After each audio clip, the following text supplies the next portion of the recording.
Possiamo iniziare? Hey, hello everyone, and welcome back from lunch. Hope you had a great lunch. So my name is Paola Brembilla and I'm associate professor here at the University of Bologna, and I'm really glad to chair in this panel, not only because I have so many friends in this panel, but mostly because I am a great fan of both the shows we're going to talk about, which is Cuori and Doc. I know that are not universally appreciated since they're kind of soapy storylines, etc., but I think they're really, really interesting cases, and I'm sure that our speakers will do justice to these shows. Also, hi Daniela, and hi Fabrizia, that you're home. Hi. Glad to see you, just only virtually. Hi. So I think we can start with the first presentation. The first presentation is by Elisa Farinacci, who could not be here, and Emiliano Rossi. Elisa Farinacci is junior researcher here at the Department of the Arts of our university, and Emiliano Rossi also plays in-house, and since he's a postdoc researcher here at the University of Bologna. The presentation is titled No Pulp Scenes on Rai Uno, the case of Cuori, an Italian medical drama on broadcast television. The floor is yours. Thank you. I joined the choir of thanks to the organizers, to all the crew working in somehow difficult circumstances. Thanks, Paolo, for the kind introduction. The co-author is Elisa Farinacci. As Paolo was saying, she cannot be here due to another institutional appointment, and that is a forehand contribution. And I also speak, of course, on behalf of her. So just a brief, okay, here is the moving slides. Okay, just a brief disclaimer before starting. What we are about to present is an explorative work on the preliminary results of a more articulated research we've been conducting since last year. I'll try to focus on various aspects of our research object with no claim to be exhaustive, and mainly with attention to the productive process rather than to the product itself. This is a work in progress. There are the interviews and materials currently under analysis, which we are trying to analyze. Building on a fieldwork research conducted on the set of Cuori during the shooting of its second season, we also wish to focus on how a media company such as Rai can adapt the format and narrative structure of a contemporary medical drama to its public service mission. Again, we will address the issue from a production standpoint, examining the use of a multiplicity of historical sources and consultants to develop the plot, as well as the set design, costumes, and actor performances. So today, almost at its second season, Cuori is a medical period drama that follows the genesis of the scientific and technical discoveries that led to the first heart transplant, and to the development of an artificial heart in Turin cardiac department of Le Molinette Hospital. We are at the end of the 60s, and this was possible thanks to the financing of Fiat, Italian major automotive industry. Very shortly, a revolution in the field of heart surgery. Cuori was broadcaster on Rai Uno, as you can see here, our flagship public media channel, in prime time in 2021 autumn, 16 episodes for 8 evenings, under the direction of Riccardo Donna. This is a co-production between Rai Fiction and Aurora TV, part of Banijay Group, created also thanks to the support of Piemonte Film Commission and Rai Local Production Center. Let me say that, as many of us know, since its inception, broadcast television in Italy has cherished and also safeguarded, we could say, its pedagogical mission. Among its aims, Rai is compelled to provide a plausible and accurate representation of Italy's national identity and socio-cultural history throughout its programming. And it is within this context that Cuori was conceived. The series is inspired by true historical events regarding this group of pioneers of medicine, challenging somehow the limits of science of the time. Our first findings show that a calculated blend of historical accuracy with the standards of the medical genre was set in place to appeal to a wide national audience. So here we are with our first research question. How did RAI succeeded in doing this? First of all, on an editorial side, and I have to admit with no surprise, bending and mixing the main genre of belonging, medical, with the emotional strengths of romance and of melodrama, together with the period. So that's a period medical drama. Yesterday and also this morning, we recurrently mentioned the pathemical component of this genre, and also our interlocutor admitted how this worked as a booster for the engagement of spectators. Secondly, and linked to this, the insistence on personal stories, on the subplot, as a mixture of collective references able to cater to an intergenerational audience. Thanks also to what we've here called kind of vintage or retromania effect. Third, the celebration of what is somehow featured as the Italian genius. It's quite typecasted, it's quite pictorial, almost caricaturalist, I have to say, but fully in line with the editorial mandate of a public media service and part of that shared universe made of symbols and common imageries. So memory, present, future blend. And such a dreamlike, inspired, inspirational, and aspirational atmosphere perfectly adhere to the value profile of RAI. As I later clarified, this is also due to translinguistic devices, and we'll focus on that later. In the third and last place, it should be noted the underlying attempt made by RAI to actualize some of the ethical dilemmas of the society of the day with more contemporary aporias raised today, for example, by genetics. Let me close this first bulk of reflection by hinting at a couple of reviews of Cuori which touch upon some of those issues. I start with Valentina Esposito on cinematograph.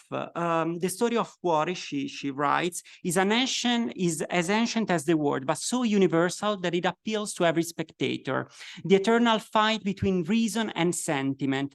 Cuori is a sentimental medical drama, and its vintage setting and historical taste offer a vivid aesthetic. For these reasons, Cuori is a promise and a pleasant break from other RAI's products.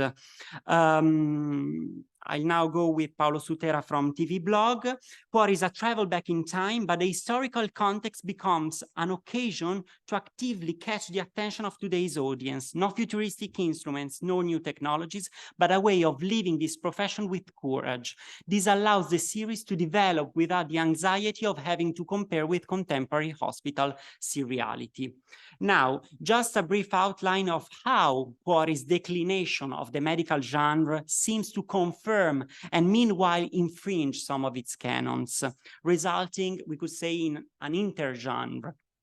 So as we've seen, the medical storyline steps into the diegetic space, but also into the media space, acting as a figure and at the same time as a background.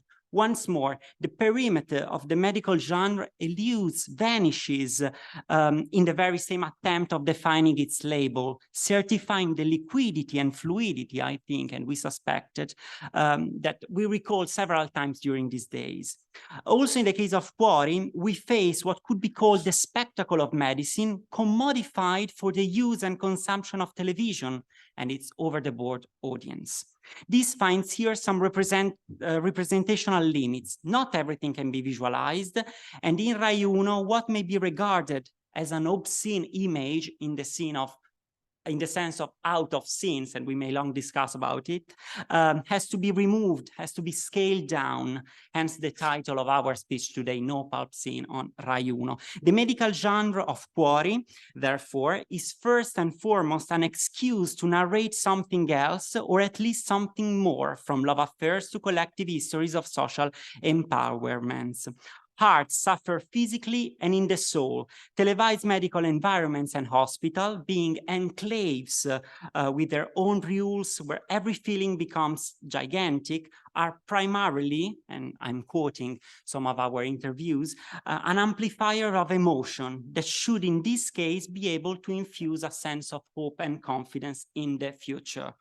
Okay, let's now move to some methodological insights. We had the opportunity to conduct fieldwork research at the Lumix studios in Tallinn on a couple of different occasions. And this allowed us to consolidate our relationship with above-the-line professionals, as well as to expand our network of informants. The fieldwork experience was facilitated by our connection with the producer of the TV series, Gianandrea Pecorelli, and this collaboration granted us full access to the set, actors, and creatives working in the different departments. So it's a kind of hands-on approach, studying down approach, which involved interaction with producers and creatives, which was accompanied also by more informal conversation and long observations of the shooting practices on set. And it's particularly valuable for us that in this panel, there's also Daniela Cardini with an extensive research in this kind of work. So these unofficial exchanges became possible due to the mediation of an intern who arranged our visits and meetings at the studio. This was quite rather a problematic point, but I have no time to delve into that. The data collected on the field was then supplemented by follow-up interviews, email conversation, the collecting of archival sources and industrial materials.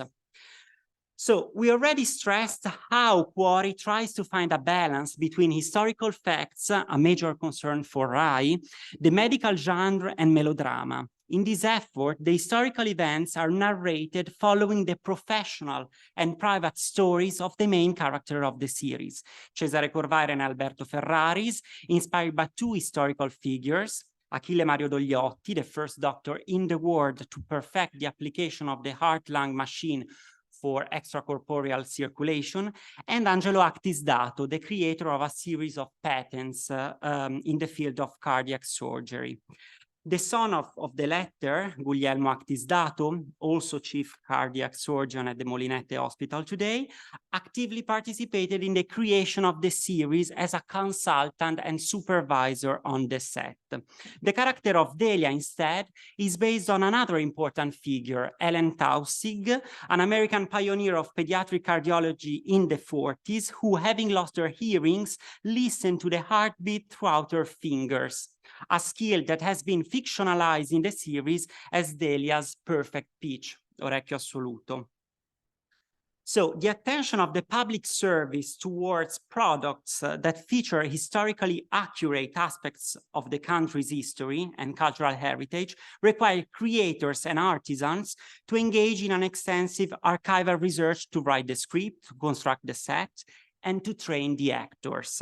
Many of the cases that are presented in the episodes were taken both from private and clinical notes of Angelo Actisdato and from actual footage that was shot during surgical operation, as in the documentary Caso 127, where the very same Dogliotti appears.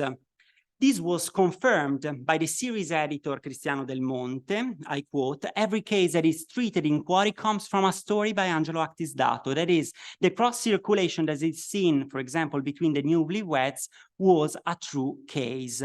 So all of the scans and ECGs performed by the doctors in the series are part of this source material, as well as the audio recordings of the heartbeats defects that Delia hears from the patients. And I quote again, "All the audio that Delia hears is absolutely realistic. Even for every heart illness, the audio had been curated." Furthermore, as we can note in episode 13, for example, also the news of the first heart transplant, December 1967, Cape Town, South Africa, finds its place in the plot, in the visual plot, and is reported once again using original Italian TV news coverage. So that's an habit in use also in other episodes of the series.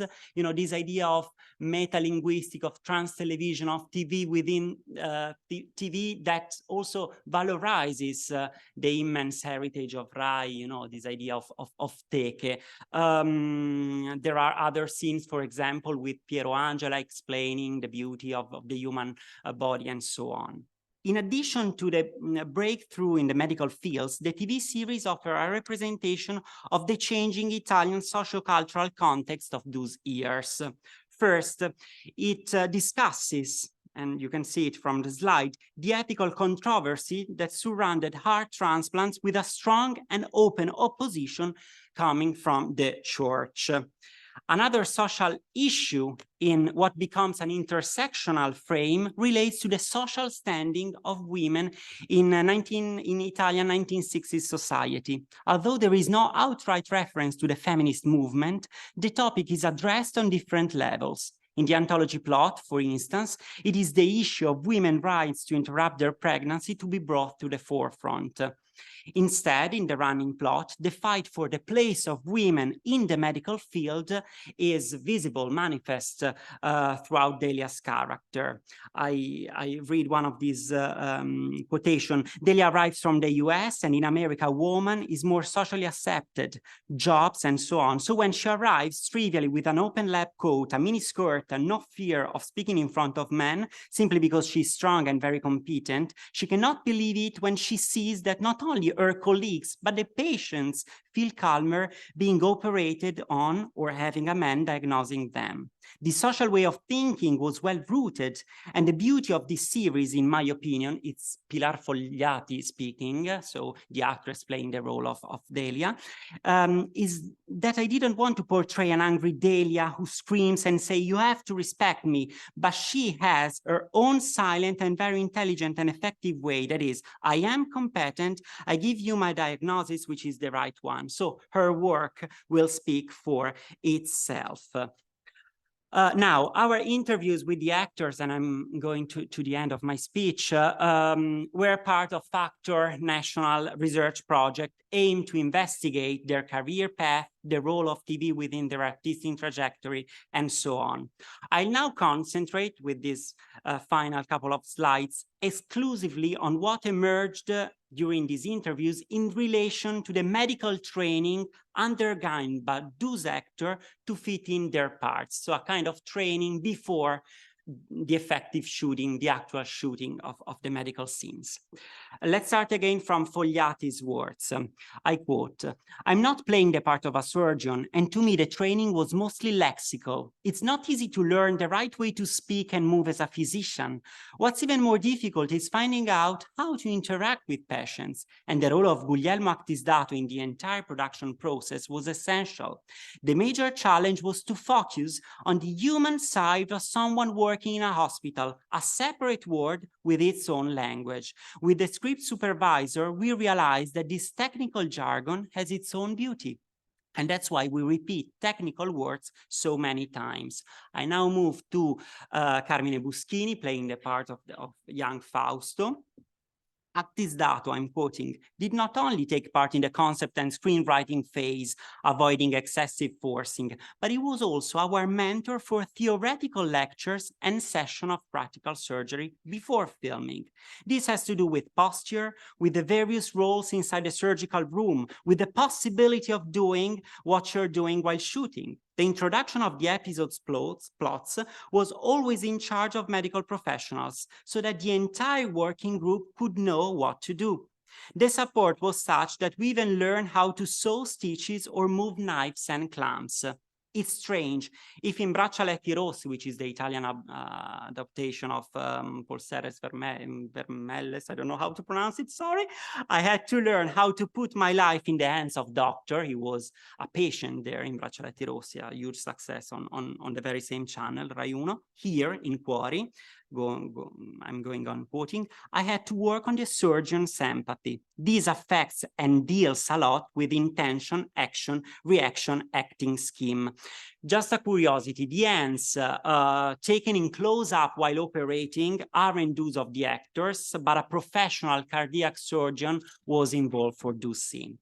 I'm concluding just showing pictures at a glance, a few coordinates regarding the set design and costumes. Again, you can see in the bullet points in the slide, the philological research done by experts working for Ryan Turin was really impressive to us. I mentioned the collaboration with the territory, the former military hospital Riberi, but also Astut, which is a university museum with its collection of medical ancient equipment.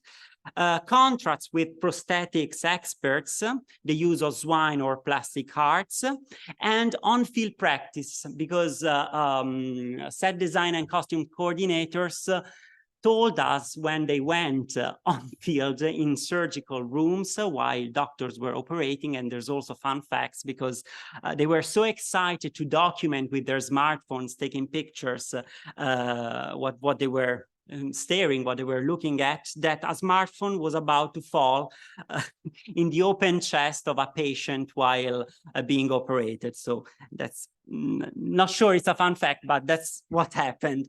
Again, a couple of extra pictures. That's the Lumic Studios general map.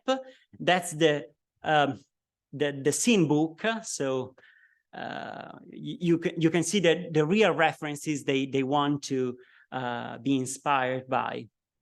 So again, just a glimpse, a sneak peek of some of the future avenues of our research, and we would be more than happy to receive any feedback from you all. Thanks so much.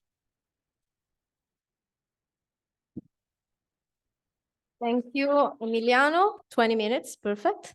And that was fascinating. I have so many questions about the set, mostly, but also thank you because there are a few foreign guests here. And well, usually say in Italy that Rise fiction is famous for being low quality, but here you showed us how production value is actually increasing on Italian sets as well, which is the case of Doc, which we're going to talk about now.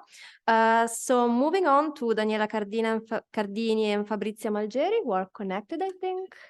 Okay, I'm going to present them. Daniela Cardini is Associate Professor in Television Studies at University, where she coordinates the degree course in Communication, Media and Advertising. And Fabrizia Malgeri is a Research Fellow at the same university, University. The title of their presentation is Television Can Damage Your Health, the Professionals' Contributions and Opinions about the Italian Medical Drama, the Case of Doc nelle tue mani.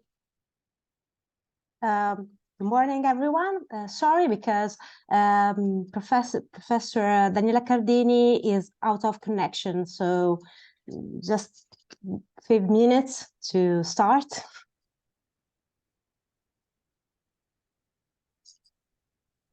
Maybe we can switch the speakers if you want to wait. Yeah, Fabrizio, thank you very much.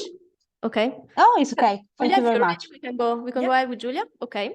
So next, Julia, it's up to you now. We're still talking about Doc, and Giulia Cavazza is a PhD student in Linguistic Sciences and Foreign Literatures at Università Cattolica del Sacro Cuore in Milan, right? And the presentation title is Doc nelle tue mani, Medical Narration During the Pandemic. Yeah, thank you for... I think your presentation is ready, maybe? Thank you for the introduction, thank you for having me here. Yes, I'm here because I'm a PhD student in Università Cattolica, but before starting my PhD, I worked for 3 years in Lux Vide as story editor, and I was assigned on a doc project before it even existed. So, thank you. And so I followed the process of developing from the very beginning through the writing and set and post-production of the first season until more or less the end of the writing of the second season. And for this reason, I've taken the opportunity of this conference to experiment on a mixed perspective, trying to take advantage of the insight I had on the development process of the series, but trying to studying and to watch it from an academic point of view, so with the objectivity I learn with the PhD. And it was really interesting for me to rewatch the series in this frame. And okay, this is not the first slide. Just one moment. Okay, don't worry. Just to give an overview, my PhD is on adaptation from book to screen. So I try to use the same methodology and start from the very beginning of our work of adaptation, because Doc is a medical series that came from a book. So I will try to make all the process from books to concept, from concept to script, from scripts to screen, until some final reflection about, final thought about serialization, so what goes beyond the first season. And I'd like to start from the book, because probably in Lux Vitae there was a general idea to work on a medical TV series, because it's really it's a genre that is some way near to their most famous product for Rai1. Potentially, it allowed to address a fundamental theme of life and death in the framing of a long-running procedural, such as Don Matteo or Che Dio ci aiuti, that are probably familiar for the Italian audience, that do the same thing in the frame of the detection. But it was not possible until they found this book, that is meno 12, minus 12, and is an autobiography from an Italian head of general medicine, that is Pier Dante Piccioni.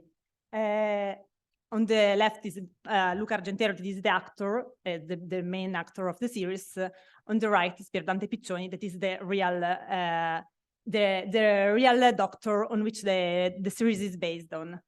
And one of the first remarks is that in this book, there's not much about hospital and medicine, because it's all about the unique experience of this head of emergency room in a small city in north of Italy, that after a car accident, or maybe after a stroke that caused a car accident, lost 12 years of his memory. So the sensation, the feeling that he describes, is the one to be thrown into the future, because he was convinced to be in 2001, while he was actually in 2013. He knew, for example, that he was father of 2 children attending elementary school, and he discovers from one moment to another that he lived with 2 university students who claim to be his children, but he can't recognize as his own. And the book is all about the intimate journey that he has to face in order to accept what happened in his life. And mainly on these 3 levels. On the family side, he has to learn how to rebuild a relationship with the strangers he lives with. So his wife and his 2 children that now are grown up. On the professional side, he has to discover what kind of doctor he had become during these 12 years, because he became head of emergency room, but he can't remember this professional growth. And from I would say a more personal side, he has to choose what kind of person he wants to be now in that moment of his life. And just I'd like to focus on what are the problems and opportunities in this transposition from this book to a concept for a series. One main difficulties is that this tragedy, this drama that Pier Dante Piccioni has to face is so unique that could become difficult to understand and to empathize with for the audience, because the example of the relationship with the children, with his sons, it's very clear, because it's so unique, the fact that one cannot recognize his own children, that maybe could create some problem for the generalistic audience of Rai1 to understand and to empathize. So for this reason, it changed a bit in the concept, and it becomes the alienation of a father who actually lost a son during the year of the amnesia. So one of the son of Dr. Fanti, that is the fictional character based on Pier Dante Piccioni, really died during the years that he has lost. And his family, after this grief, just torn apart. So it became on the screen a man who still loves his family, who still loves his daughter and his wife, but whose family is not together anymore. And is the only one who is stuck in the past and cannot move on with his life. The second problem that it was necessary to face is that it's really difficult to bring on screen a story based on the loneliness, on the alienation of the main character, because it's not dramaturgic at all. So a main characters need to be close to someone, also even one friend, but just to bring up his alienation. So the loneliness of Dr. Fanti was balanced in the screen by a very heartwarming working family that is the hospital, especially the residents that are the four younger doctors in the ward, and they are with which he discovered a new kind of paternity, a new kind of being of being a father. And the big opportunity inside this concept was that a doctor of this kind who share with the patients the sufferings of an illness, of an handicap that cannot cure, that will never go away, is a kind of doctor that can talk from his own experience. So is the journey bring him to discover that illness is not the last word on life, is not the end of life, and he can share this discovery, this awareness with the patients in a very deep way, without being paternalistic, without being preachy. And that's more or less what he said in his book. And I will try to read it from there. In the very moment in which I had humanly and professionally reached the apex, I had suddenly lost everything. I thought of committing suicide or just avenging myself in some way, giving vent to my aggression. But then, little by little, I learned to channel my anger, with the help of many, of course, but above all on my own, simply thinking that what had happened to me was, all in all, an opportunity. It is not easy, but it is true. It is not only a banal conviction that I wanted to instill within myself. It is a unique occasion, extraordinary, that destiny can give you if you know how to catch it. What other person has the possibility to begin from the beginning, and not only with the fame of having been great and the hope of being able to successfully redo the climb, but above all, the possibility of completing still others. This is what he wrote in his book, Pier Dante Piccioni, and this is more or less the heart of the concept of the series. This look on illness as an opportunity to starting others, as an opportunity to become a better person. This concept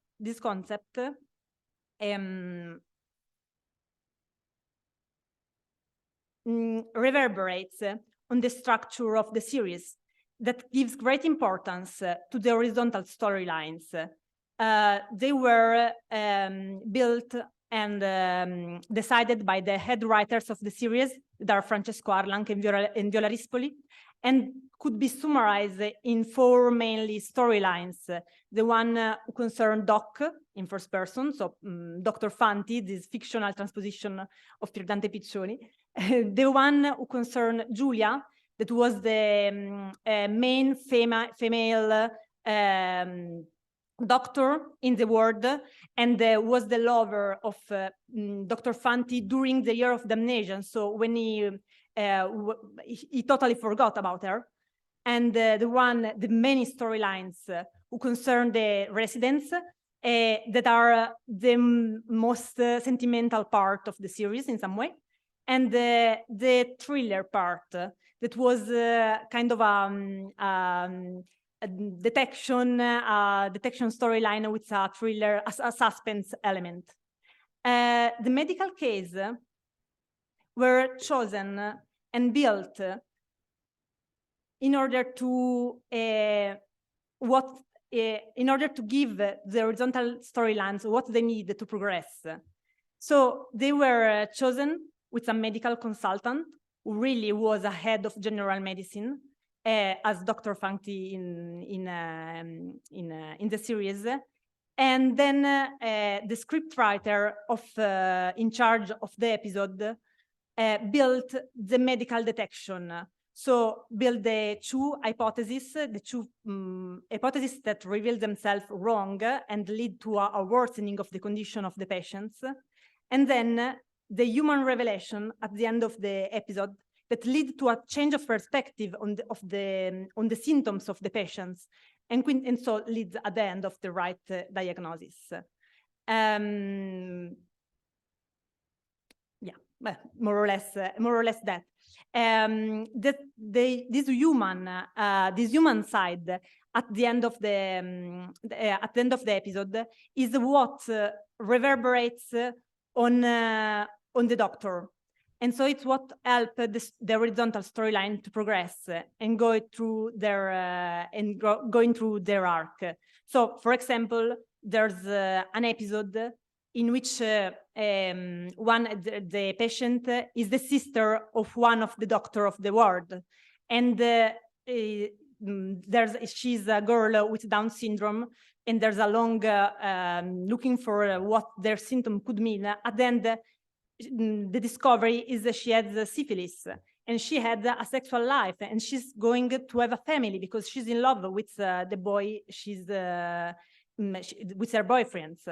And the doctor, who's one of the main protagonists of the series, from this revelation, change his approach to himself, to his sentimental storyline in that part, and go on with his own path. That's more or less how they are built. And the shooting of Doc was stopped by the pandemic, more or less at the beginning of 2012, and there was a very difficult decision to take in that moment, that was whether to release the first half of the series, that were 8 episodes, or that were already completed, or to wait until the end of the pandemic and release the entire series. And the decision was particularly difficult because of the genre, because during the pandemic, the hospital were overexposed, and they were connected to feelings such as anxiety and fear. So there were no reason why people in their free time would like to stay in a hospital more than. And at the end, it was decided to release the first 8 episodes that had a very good share. And it's so interesting because it improved from the first episode to the last one, to the first evening to the last one. And I think that's mainly because the approach to the illness was the one we said before. So it was the illness as an opportunity in a moment where illness was so much connected to tragedy and fear. There, it was an hospital where illness could be an opportunity to start over and to become better, and to have someone who take care of you for who you are without any judgment. And I'd like to finish with this very short consideration about serialization.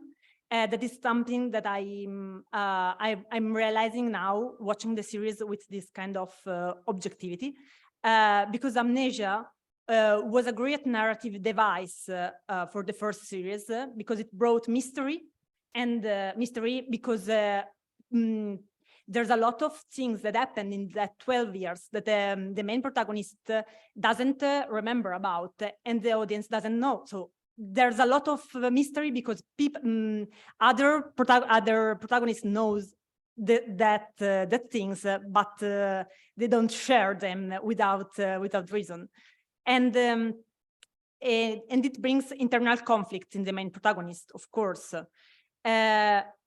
But around that, and this kind of black hole that is amnesia is the place where all other storylines are organized around.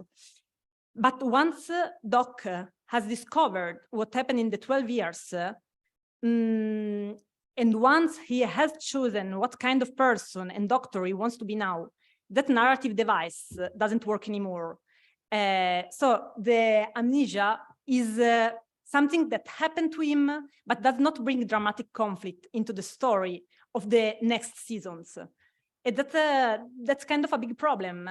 That in the second season was solved because COVID happened. And so the black hole represented by Dr. Amnesia was replaced by a collective black hole that is COVID, because the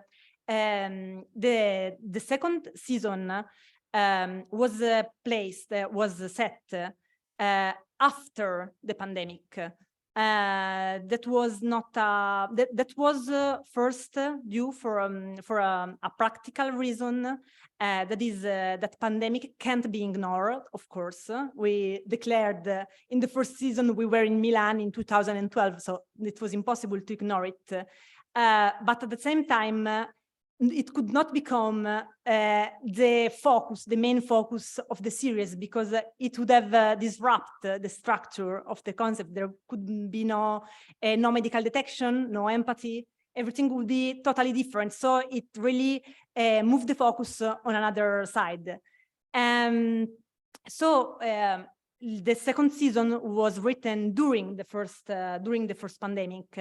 And it was chosen to set it at the end in a world, in a post-pandemic world that doesn't exist in the moment of the writing. And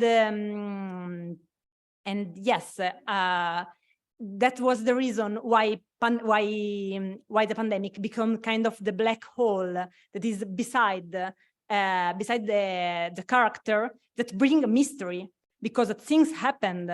And some of the protagonists are aware of them, some are not, but the audience is unaware, of course, and can be discovered through flashback and throughout all the season, and bring conflict, because of course pandemic is something very dramatic that bring its effect throughout all the series. And that's all I would say. Thank you.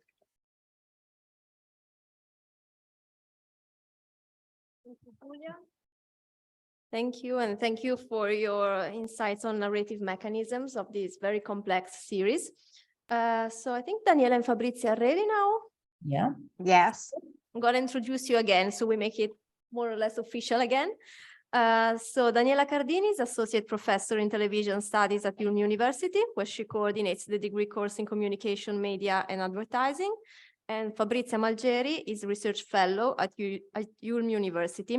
Their presentation is titled Television Can Damage Your Health, the Professional's Contribution and Opinions about the Italian Medical Drama, the Case of Doc nelle tue mani. Go ahead. Thank you. Just one moment to start the presentation, because we had not the time to prove it before the panel. Okay. Okay. Are you ready, Fabrizia? Yeah. Okay. Yeah. Thank you. So good afternoon to everybody, and thank you for having us in this inspiring conference.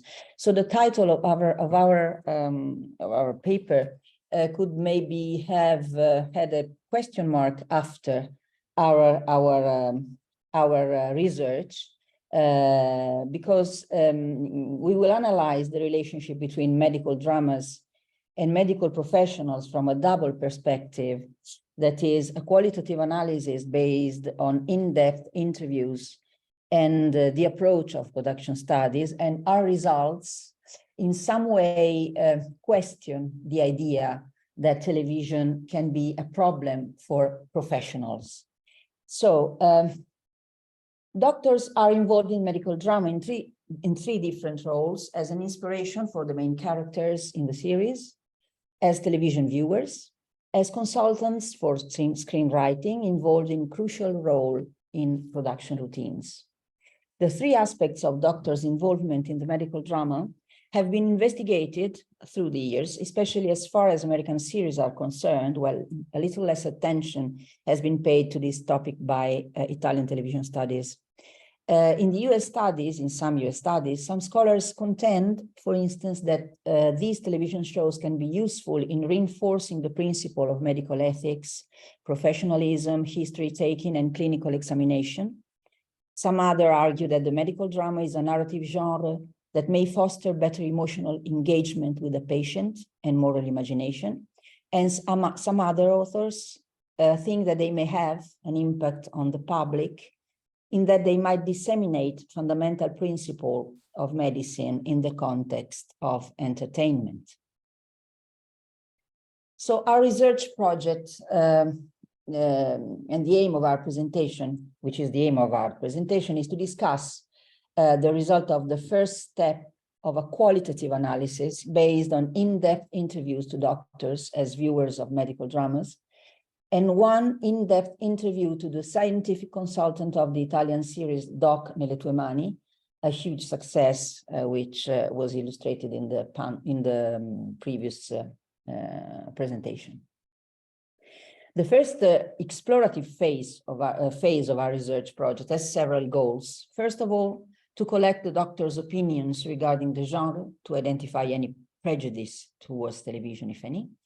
Secondly, to identify the strengths and weaknesses of this special genre, according to doctors, with respect to issues such as the credibility in medical representation, the medical settings and locations, the doctor-patient relationship, etc. And finally, to investigate the role and functions of doctors as scientific consultants in medical drama.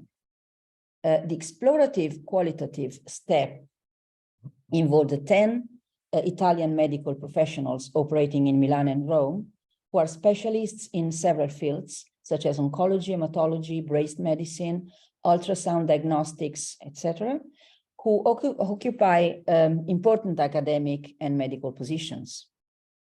Semi-structured interviews were conducted online and lasted for 45 minutes each. And as for the productive routines in medical dramas, we started by collecting the relevant contribution of Professor Raffaele Landolfi, who is the scientific consultant of Doc Nelle Tue Mani.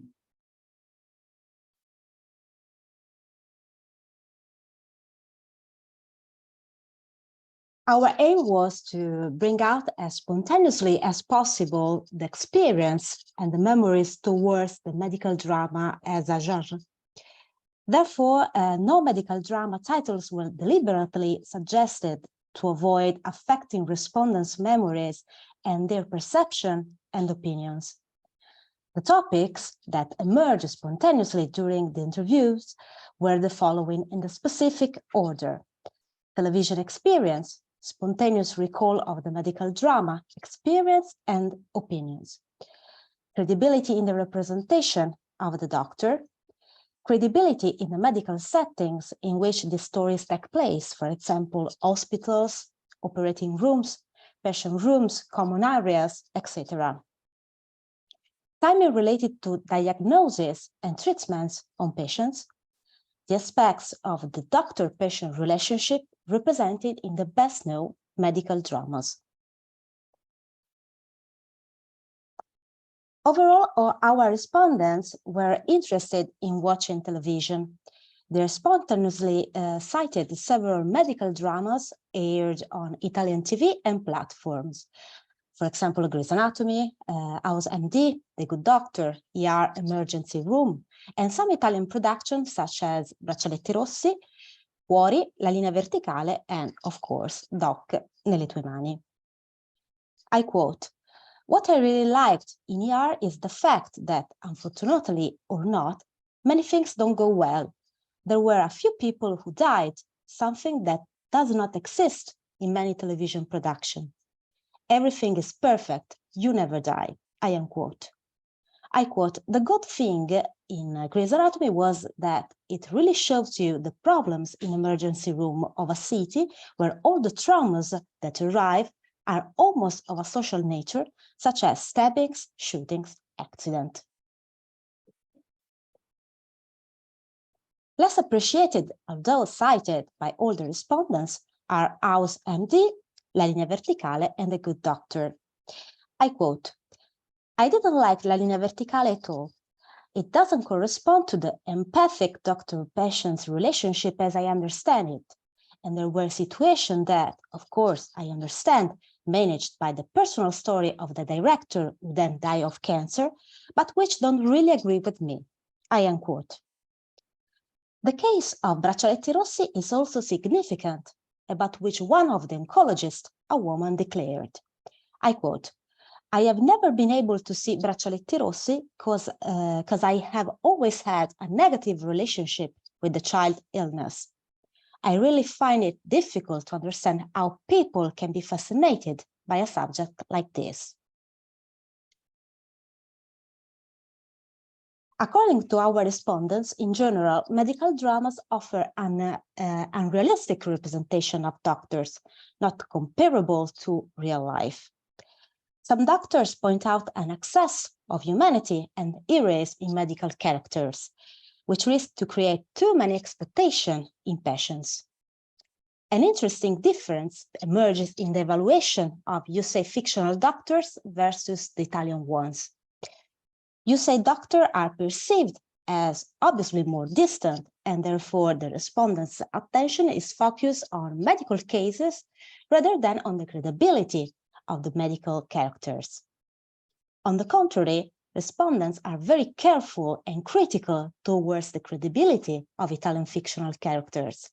But it's interesting to note a greater appreciation towards their personal and human qualities. Fragility, emotions, and empathy are appreciated when they are expressed by dialogues and performances. I quote, "The medical characters in the USA TV series are unlikely. They are only concentrated on their problems or with their problems." Unquote, I quote again, "The characters are always heroic in their being narrated with respect to their emotional, sentimental problems. They are never doubtful." According to our respondents, medical locations are mostly unrealistic. Hospital facilities are always too perfect.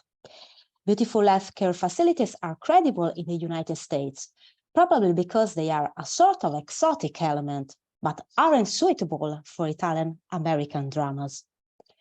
When Italian hospitals represented in medical dramas are too beautiful and modern, they are considered unrealistic and therefore criticized.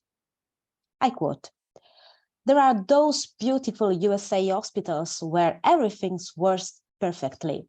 From an architectural point of view, above all, I have to say that over the years here in Italy, we have improved that too.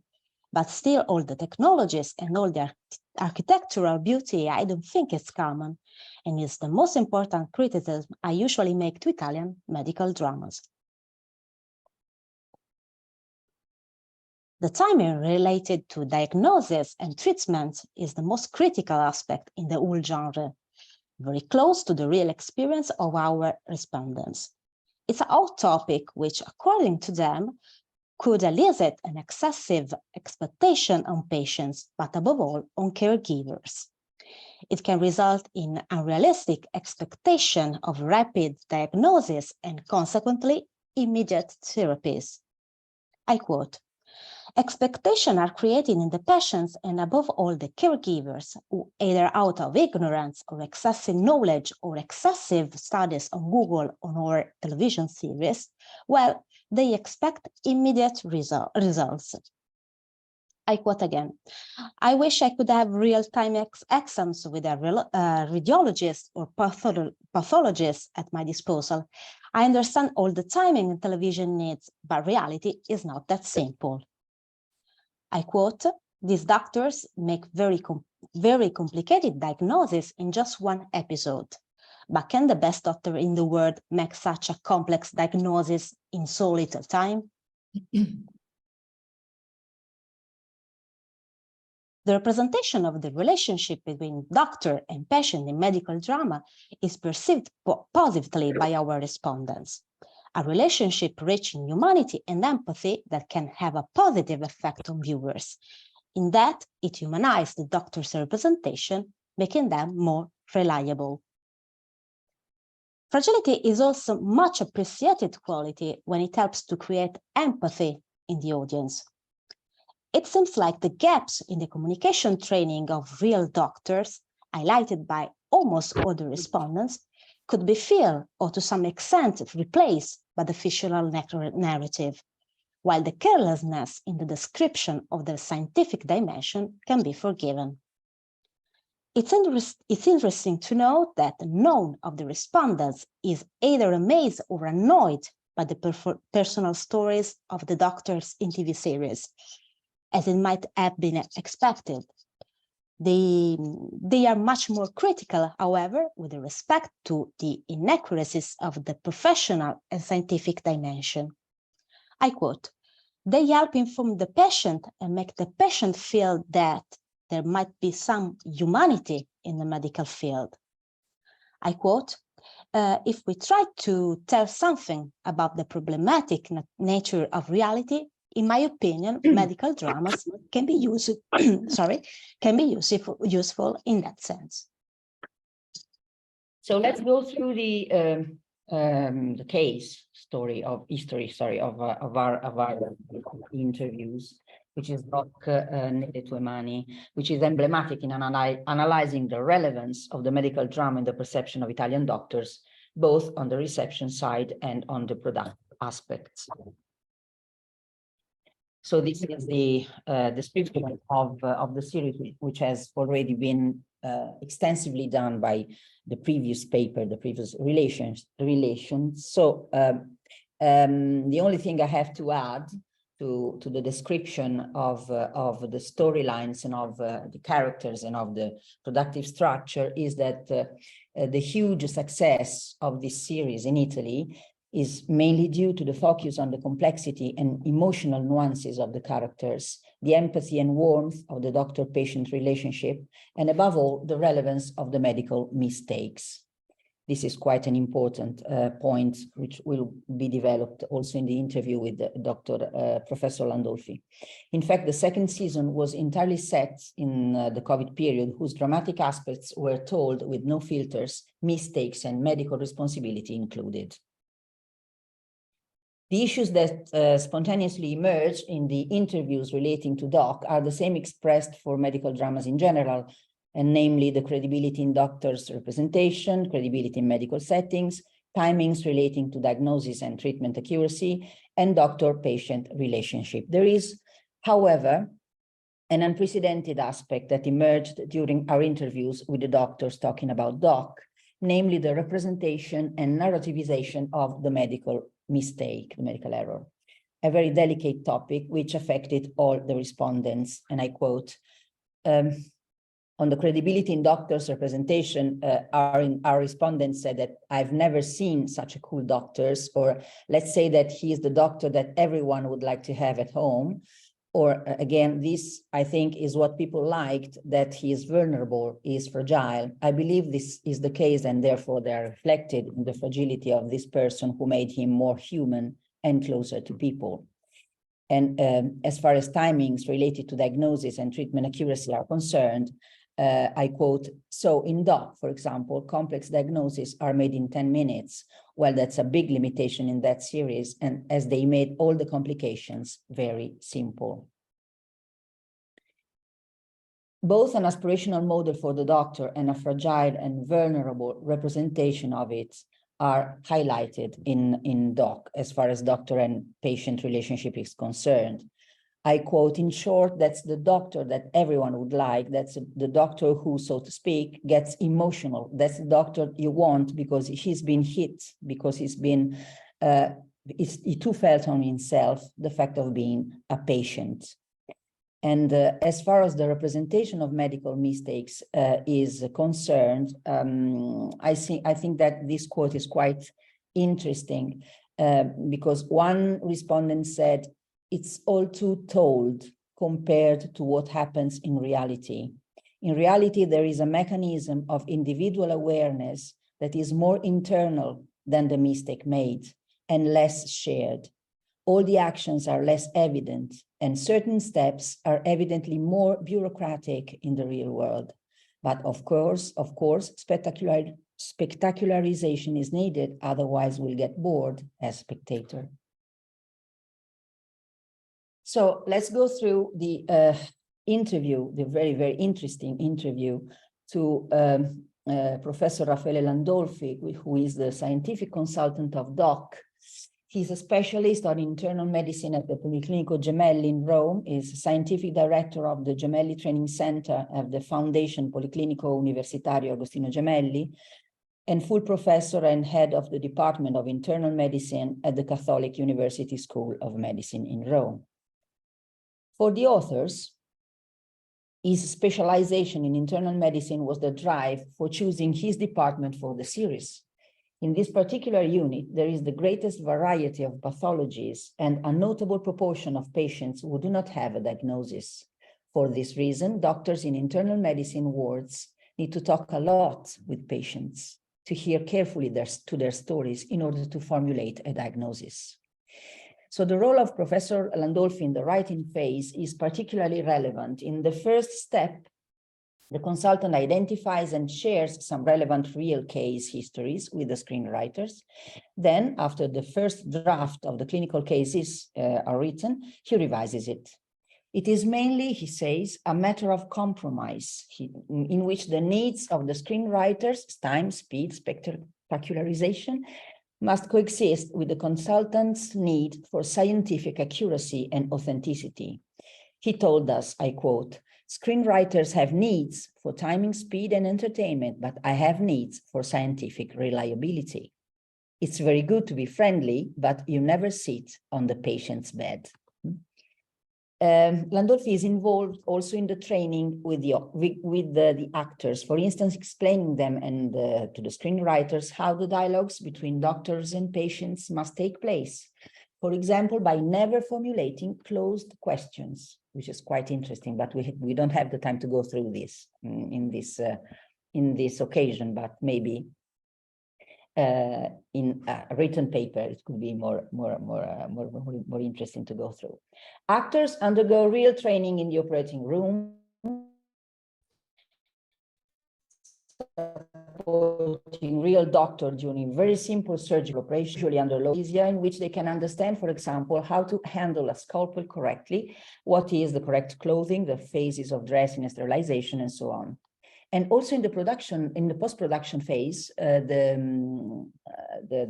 contribution of Professor Landolfi is quite precious, because the scientific consultant is involved in checking in the most possible accuracy the visual representation of medical technologies, especially from the second season onwards. And let's go through the most relevant and last point of Dr. Landolfi, Professor Landolfi speech to me, interview, which is the most relevant and difficult issue underlined by Professor Landolfi, is the representation of and narration of medical mistakes, an aspect that it is difficult to deal with in medical dramas because of the risks of emphasizing the frailties of the medical profession. On this aspect, which is crucial to the doc series, Landolfi worked extensively with the screenwriters, transferring his real experience as a professional to the consultancy role, and I quote, "This year, they took up my suggestion to pass the message that simulation is an excellent way to do medical education. because simulation in the hospital allows medical errors to be cleared. It happens every day that there are common mistakes and serious mistakes. Basically, according to many statistics, the medical mistake is the 4th or 5th cause of death in the world. Therefore, we prefer not to talk about that. There is a tendency not to demonize the mistake, but this then leads to not learning. I directed the simulation center at Gemelli Hospital, and I really care about this to be represented in medical dramas.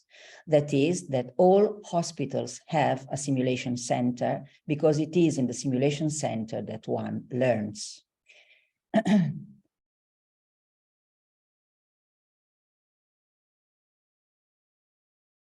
So the next steps of our research will be more interviews, maybe some focus groups with medical professionals, and a deep dive into production routines, which are scheduled in the next June, for interviews to professionals, actors, casting directors, and also scientific consultants, again, because Professor Landolfi was really precious to our research work.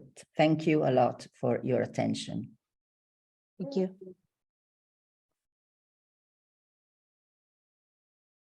Thank you, Daniela and Fabrizia, for this wonderful insight. And I think it's very interesting to see how actual medical professionals perceive medical dramas and their own representation on the screen. Of course, I have many questions, but I'll leave the floor to the audience now. I think we have 5 to 10 minutes, maybe. Before 5 minutes, 10? Okay, 10 minutes. Yes, Veronica? Thank you all for your presentations. I have a comment. It's not really a question. It's a comment on Giulia's paper. It's maybe partly a question, and more of that is a comment. My question is, how much the illness as an opportunity approach in the case study you presented is due to the book approach and book style, and how much do you think it is linked to the education pedagogical mission of RAI? I'm asking this question because, and this is the comment part, the pedagogical mission of RAI and the fact that it has to be suitable for a family viewing because it's prime time television. I'm asking this because I find this way of talking about illnesses a little bit risky and controversial. It brings along an approach that might not be always positive. The same happens, in my opinion, with the use of metaphor of war, of fight, talking about disease, especially when you talk about oncological disease, oncological illnesses. And so clearly this is a form of simplifying concepts. And this, of course, is innate in television productions and is and in medical dramas, as we have seen in these days. But since we talked a lot about the educational component of medical dramas for the public, for the viewers, I think this is a very delicate matter, and it brings, I mean, it's a delicate matter to manage, and it brings along so many implications that has to be taken care very carefully, because it might I mean, it might lead the viewers to understand and interpret illnesses in a way that is not always positive. Although the message is positive, but illnesses might also be perceived as a curse and not as something that gives you an opportunity, but you just you just have bad luck. So I was wondering, so this is the comment part, you can ignore it, but the question is how much this approach is linked to the pedagogical mission and how much is instead linked to the book style and the book approach. Thank you. Thank you very much for the question. It's very, very interesting. I think that in the book,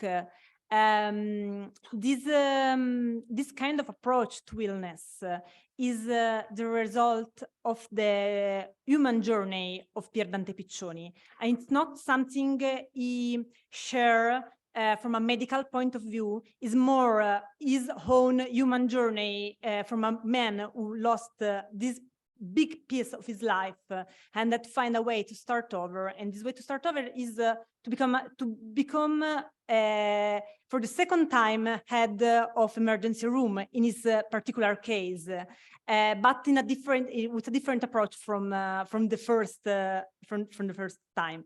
So that's very specific. While in the adaptation from book to screen, I think that in the concept, that's more the inner journey of Dr. Fanti is more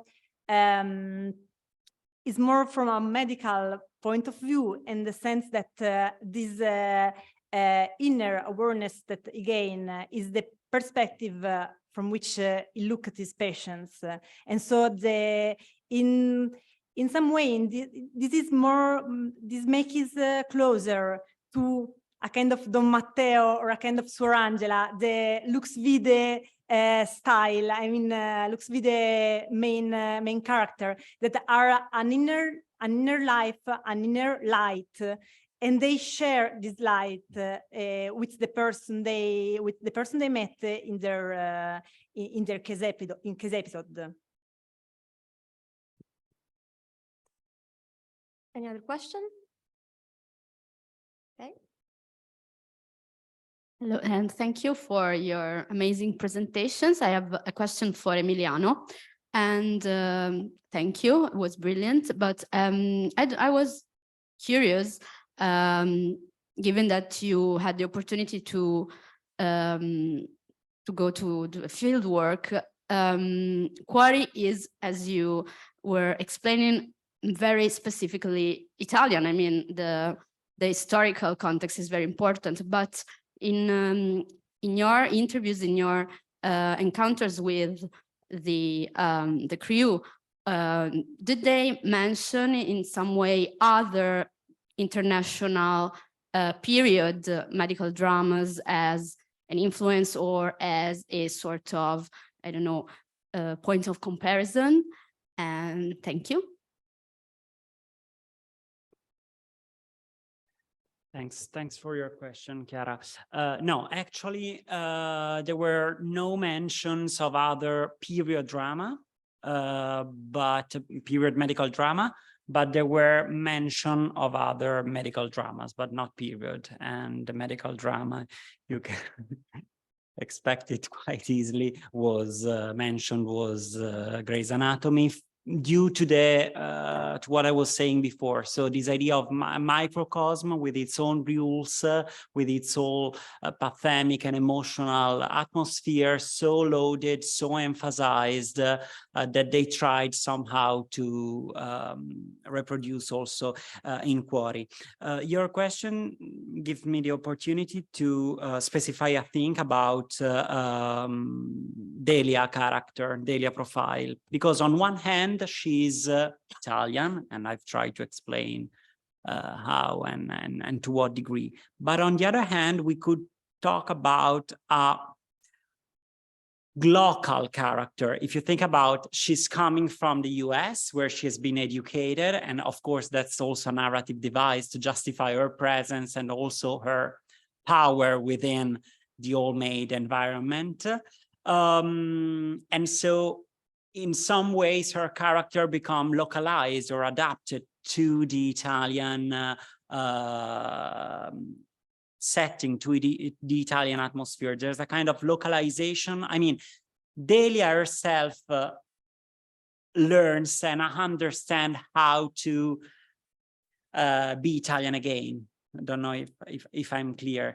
And there's also a third element connected to these, which is the magical element. We should not forget that Delia is Delia also because she has some supernatural, I don't know, not scientific powers. And this is problematic in the tension between science and other hidden forces. We were speaking before about religion, but that's another way of, you know, belief. So it's a form of Italianness, but internationalized on some ways. Other questions from the audience? Okay, I have a question actually for Daniela and Fabrizia. Thanks again, that was very, very interesting. And I was wondering if you had the chance to talk with the doctors, the interviewers, about consultancy, the consultancy job. I mean, how is it perceived from the doctors, the medicals, the professionals? And if you had the chance to talk to them, how does play out on the set? I mean, are they present on the set? Do they examine the scripts, for instance? So when they are, so we talked about only one consultant, which is Landolfi.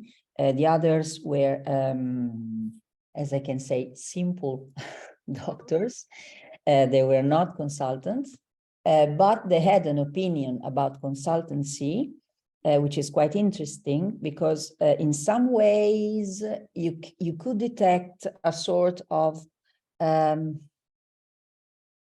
let's say, suspicion about the role of a consultant in connection with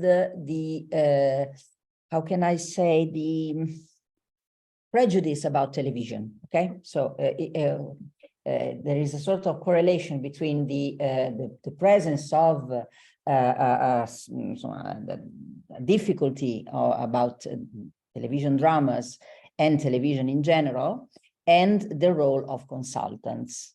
On the contrary, when television dramas are appreciated and well known anyway, the role of consultancy is quite appreciated by our interviewees because it guarantees what they are more interested into, which is the scientific solidity of informations driven by medical dramas.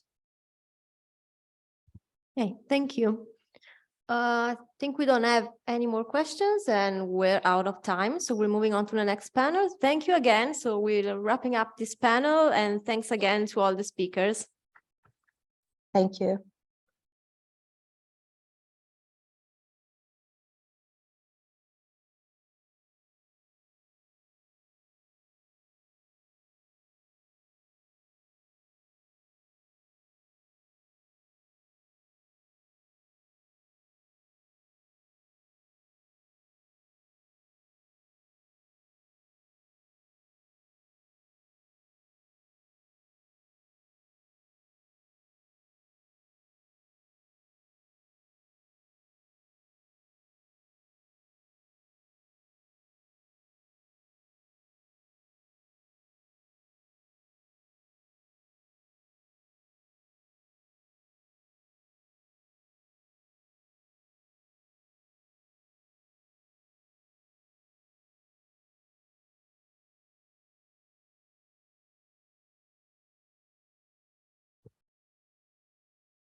Good afternoon.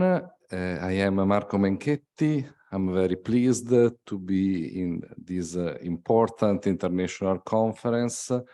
I would thank Professor Pescatore, Professor Rocchi for the invitation.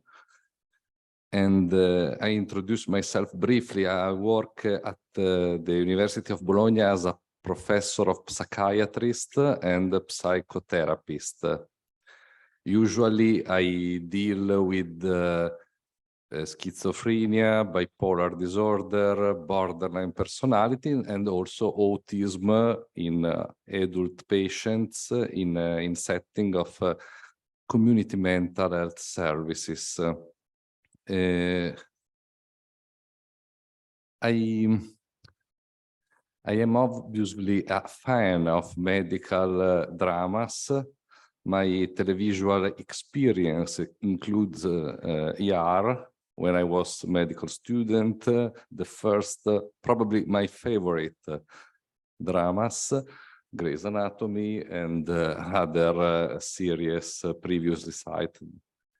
And I confess, for me is very, I am very curious of a research approach about this serial.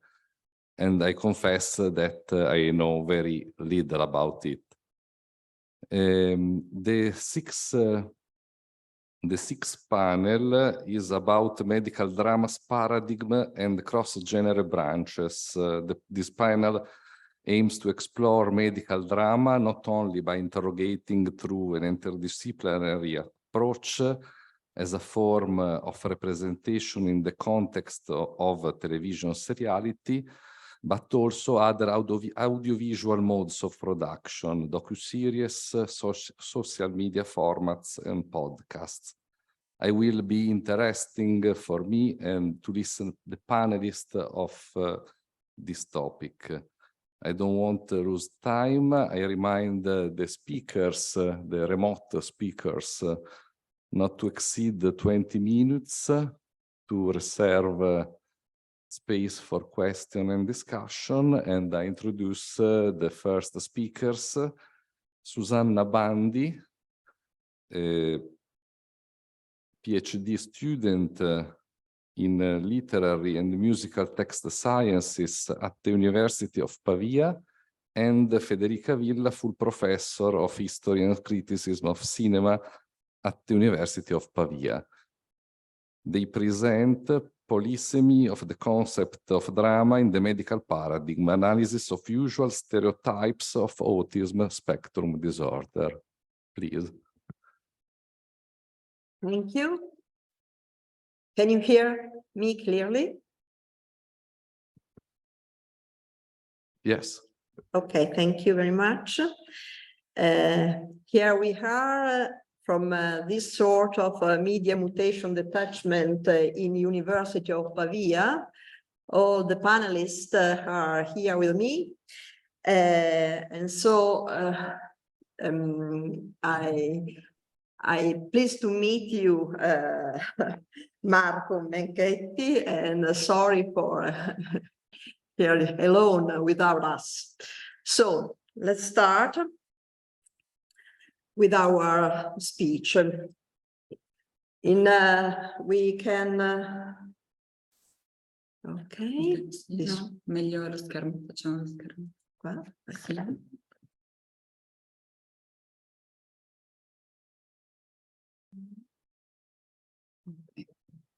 Okay.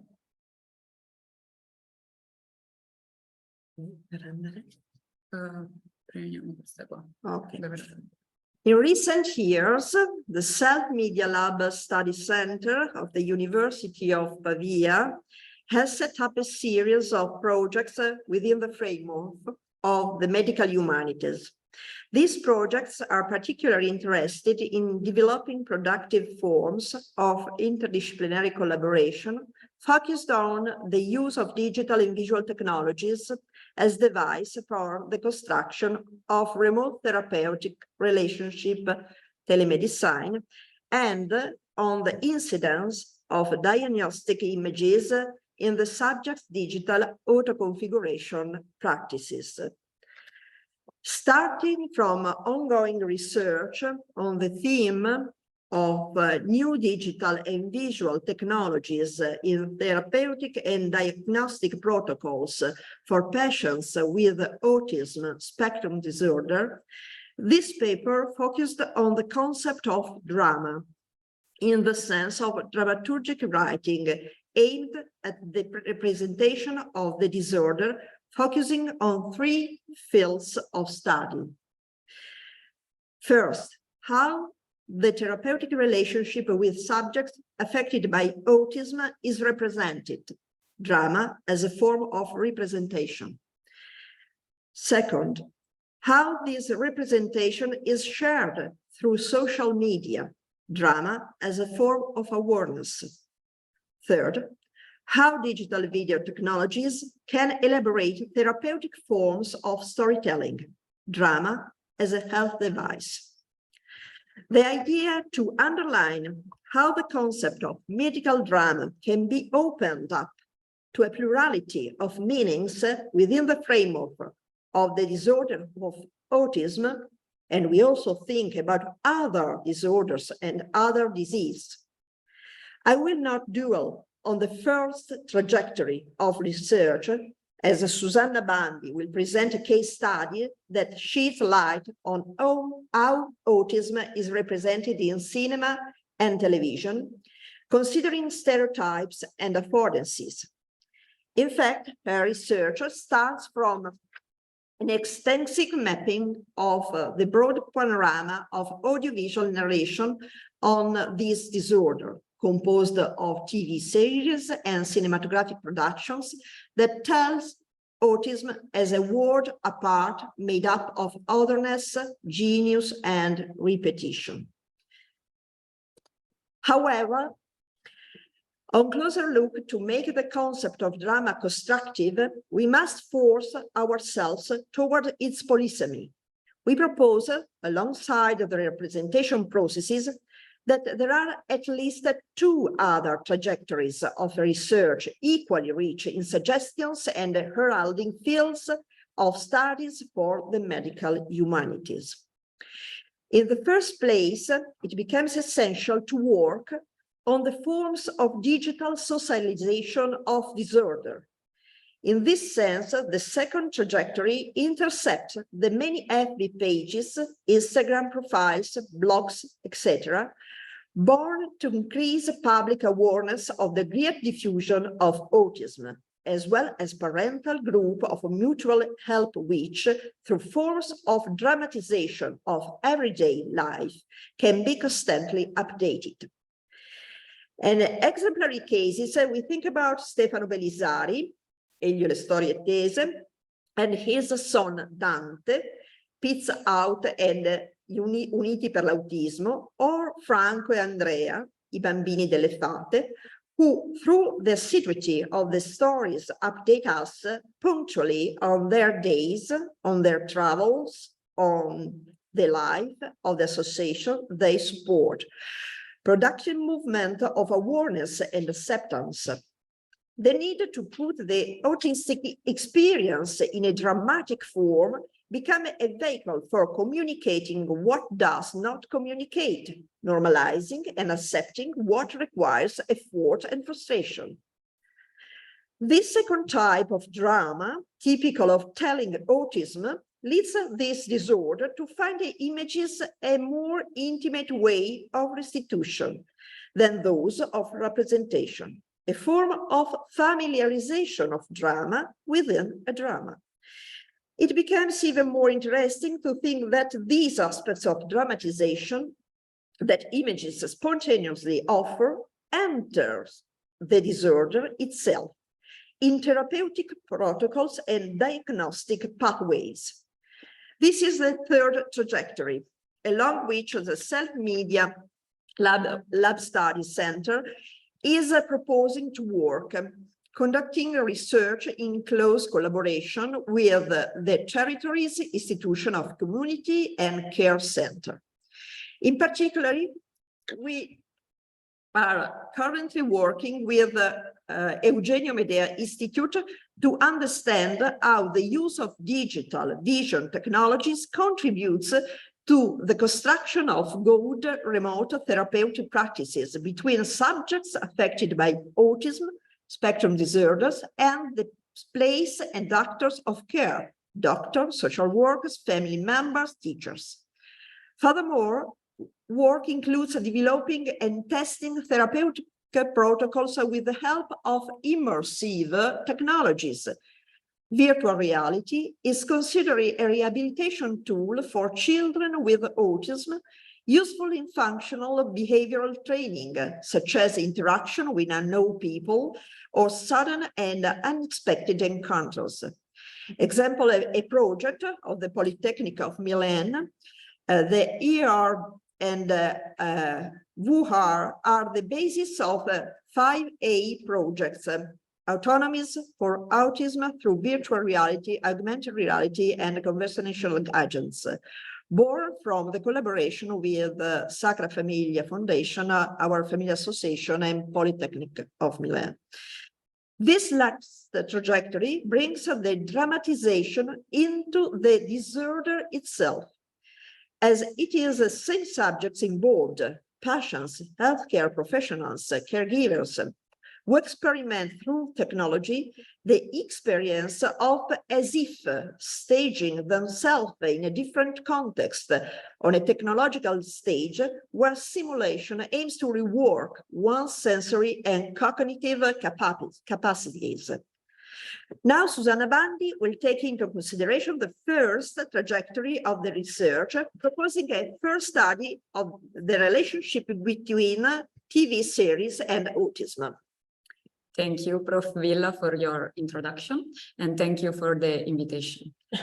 Within the PhD research in University of Pavia, a line of study has been individuated in the representation of autism in TV series, especially in medical dramas, in which there are several references of autistic doctors. First of all, TV series The Good Doctor, entirely focused on a surgeon on the spectrum. Not only that, but also in other famous medical dramas, such as, for example, Grey's Anatomy and Chicago Med, there are autistic doctors, or again, many see Dr. House on the spectrum. On the other hand, the autistic patient also seems to have a certain fascination in hospital representations, and we find examples in The Good Doctor, Grey's Anatomy, and Dr. House. To introduce this topic, I want to explain briefly the criteria currently used to diagnose autism. Following the DSM-5 of 2013, the Diagnostic and Statistical Manual of Mental Disorders, a single large label autism spectrum disorder is used to collect 4 distinct conditions sharing the same symptoms, but with different intensities and sizes. This manual identifies 2 criteria as necessary to make the diagnosis. The first one, persistent deficit in social communication and social interaction in multiple contexts. The second one, restricted and repetitive patterns of behaviors and activities.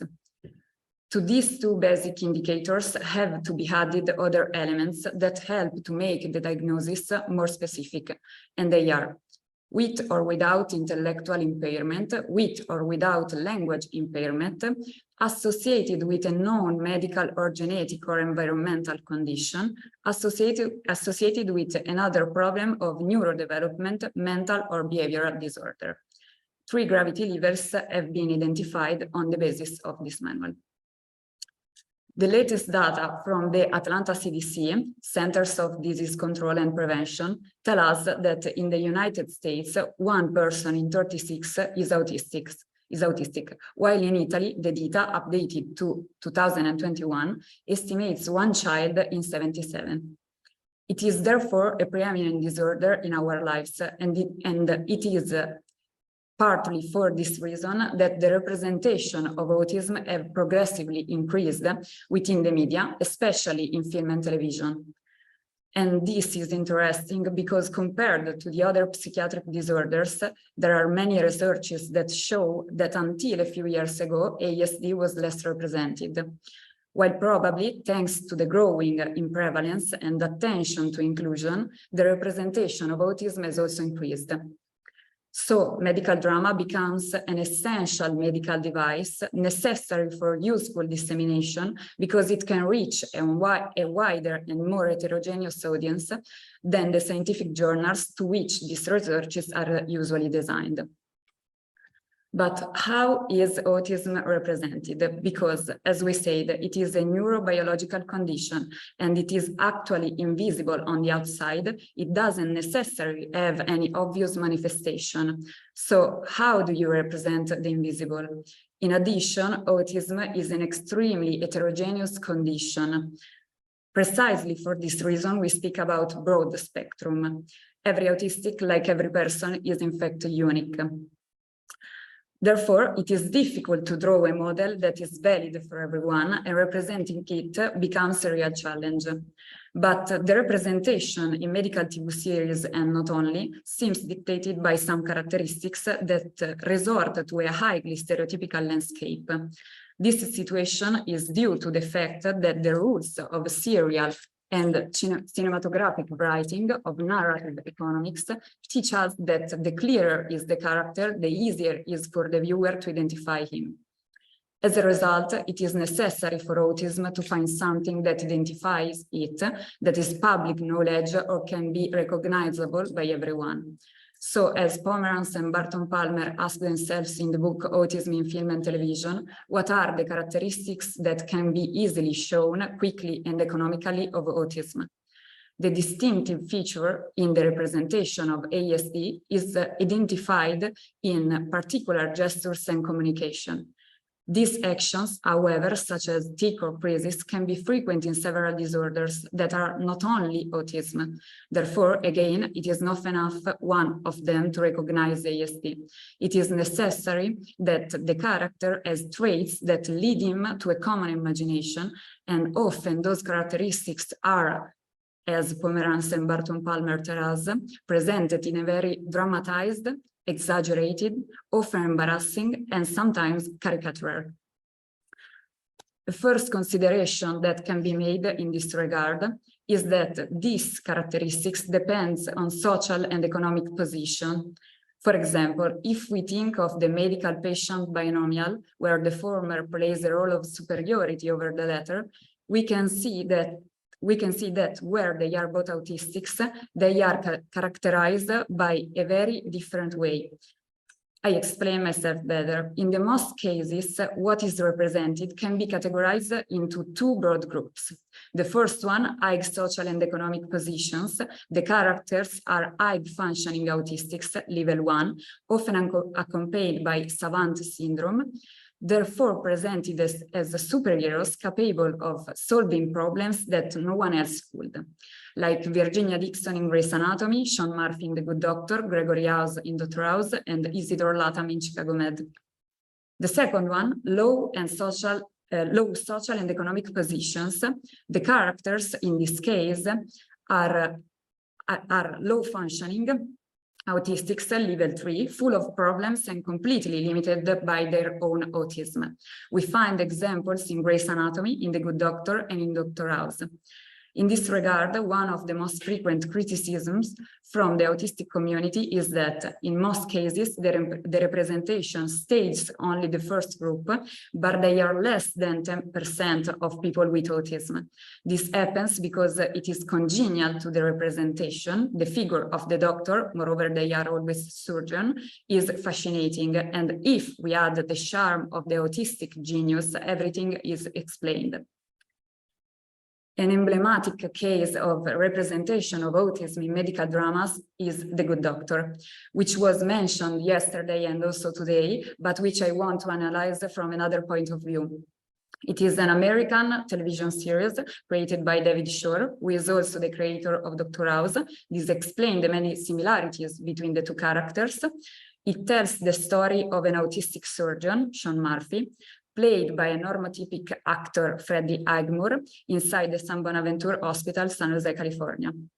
The distinctive features of this depiction of autism emerge from the first episode of the first season, in which we see Sean being employed at the hospital and passing the first major test phases, saving the life of a child at the airport with innovative and ingenious solutions. Gradually, from the moment of entry into the airport, we notice that some of his peculiarities are defined and that will remain throughout the series. These characteristics are difficulties in social interaction, that is, for example, difficulties in communication with intention, stimming or self-stimulation and repetitive behavior, alteration of sensory perception with hypersensitivity. At the same time, however, are already evident also the characteristics that identify Sean as a super genius with savant syndrome. And how is his savant shown? In the communication area, he has difficulties in social interaction, but his language is perfect. He has a wide vocabulary and knows all the technical terms. While for the gestures and behaviors area, immediately shows strong intelligence, giving proof of his abilities. In this regard, I want to mention the episode Another Me, number 7 of season 1, in which Sean has to cure an autistic patient and is highlighted his diversity precisely because the savant, emphasizing that is closely linked to his value as a doctor and as a person. And then he transmits important life lessons to his colleagues and to the neurotypical public, leading us to reflect on our behavior. Not only Sean will give us important lessons in medicine, surpassing his colleagues professionally, but also morally. With his innocence and simplicity will lead us to reflect on our morality. Finally, the most peculiar and emblematic feature is the representation of his thoughts and his powerful visual memory through augmented reality. The ER overlaps with reality and is visible only to him in his mind and to viewers. It is true that many people with autism reason mainly by images and prefer the visual aspect to the linguistic one. The purpose of this augmented reality is to show the viewer what is happening in his head. But the images we see, however, are not immediately clear to the public, who is called to action and try to understand the brilliant idea of the doctor. And it reverses the situation. It is us, the normotypics, those who have difficulties in understanding and who seem to speak a different language. To conclude, I would like to talk about the reaction to the TV series by autistic and non-autistic communities about the representation of autism. A commission has been created by Autism Ontario, which partly condemned and partly appreciated the series. In addition, the writing was supervised entirely by Dr. Melissa Reiner, who participates as an autism consultant and creates a YouTube channel where she explains the choice made for the episodes regarding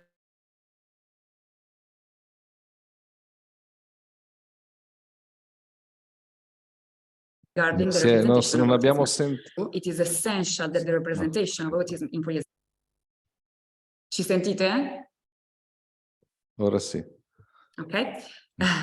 If from an educational and dissemination point of view, it is essential that the representation of autism increase to understand and include autistic people. On the other hand, it is a double-edged sword because it can be so misleading as to produce a negative effect.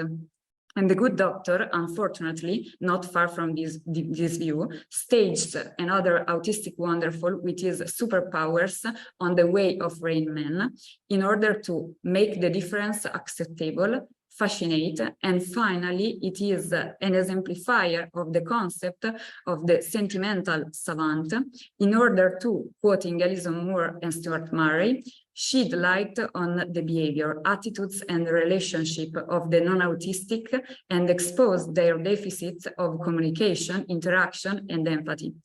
And in other words, Hollywood used cognitive disability to promote the personal growth of neurotypical people. Thank you. Facciamo interrompi. Thank you, very inspiring and perfect psychiatric competence about DSM classification. It is positive to speak about mental disorders that often are invisible, and it is important to better understand these problems. I think you have well focused the problem of an extreme characterization about autism, and I wonder if this characterization could increase prejudice or social stigma, but in discussion we could deal with this topic. The second speakers are Alice Cati, Associate Professor at the Università Cattolica del Sacro Cuore, and Deborah Toschi, Associate Professor at the University of Insubria. They present biomedical imaging and the rhetoric of diagnosis in medical dramas and docuseries. Please. Thank you. I'm delighted to attend the conference and will thank the organizer for this opportunity.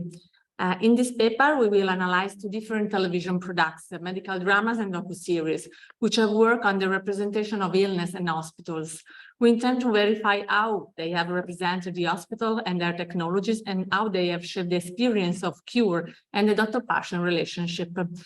We have referred to the contemporary English-speaking context, particularly the USA one, focusing on the most popular and widespread international products.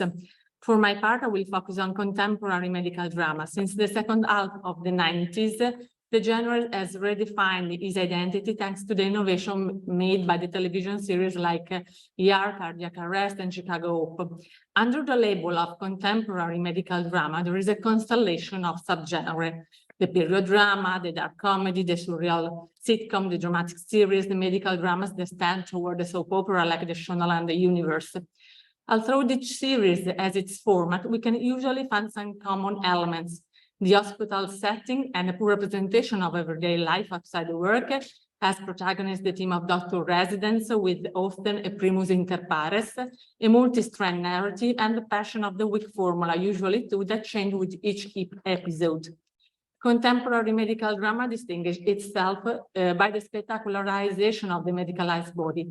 The scholar Jason Jacobs stated, I quote, "The explicit visualization of emergency treatment was one of the most distinctive features of the new hospital drama," end of the quote. Graphic depiction of serious injury, bleeding wounds, and ultra-realistic representation become critical elements of the mise-en-scène. Similarly, Basil Glim and Young-Mi Kim discussed the visual effects. Despite dealing with the traumatized body treated with invasive technique, Jacobs notes that the genre avoids horror and splatter grief because the body is regulated, extended, and technologized, as articulating Michel Foucault's ideas of the disciplined body. The heartbeat becomes the sound of the HEG monitor, blood is circulated through tubes, bags, and ventilator assist breathing. The second element that I think we can highlight as increasingly characteristic of the genre is the exhibited presence of technology and biomedical imaging. In the real medical context, the spread of medical imaging technologies has grown exponentially since the 50s, so much that Kelly Joyce underlined that these technologies have imposed a visual turn. Medical imaging is widespread in all hospital set dramas, even in the period dramas such as the NEAD. The episode focused, for example, on the radiographic technique, but never like today, medical technologies have been put on display.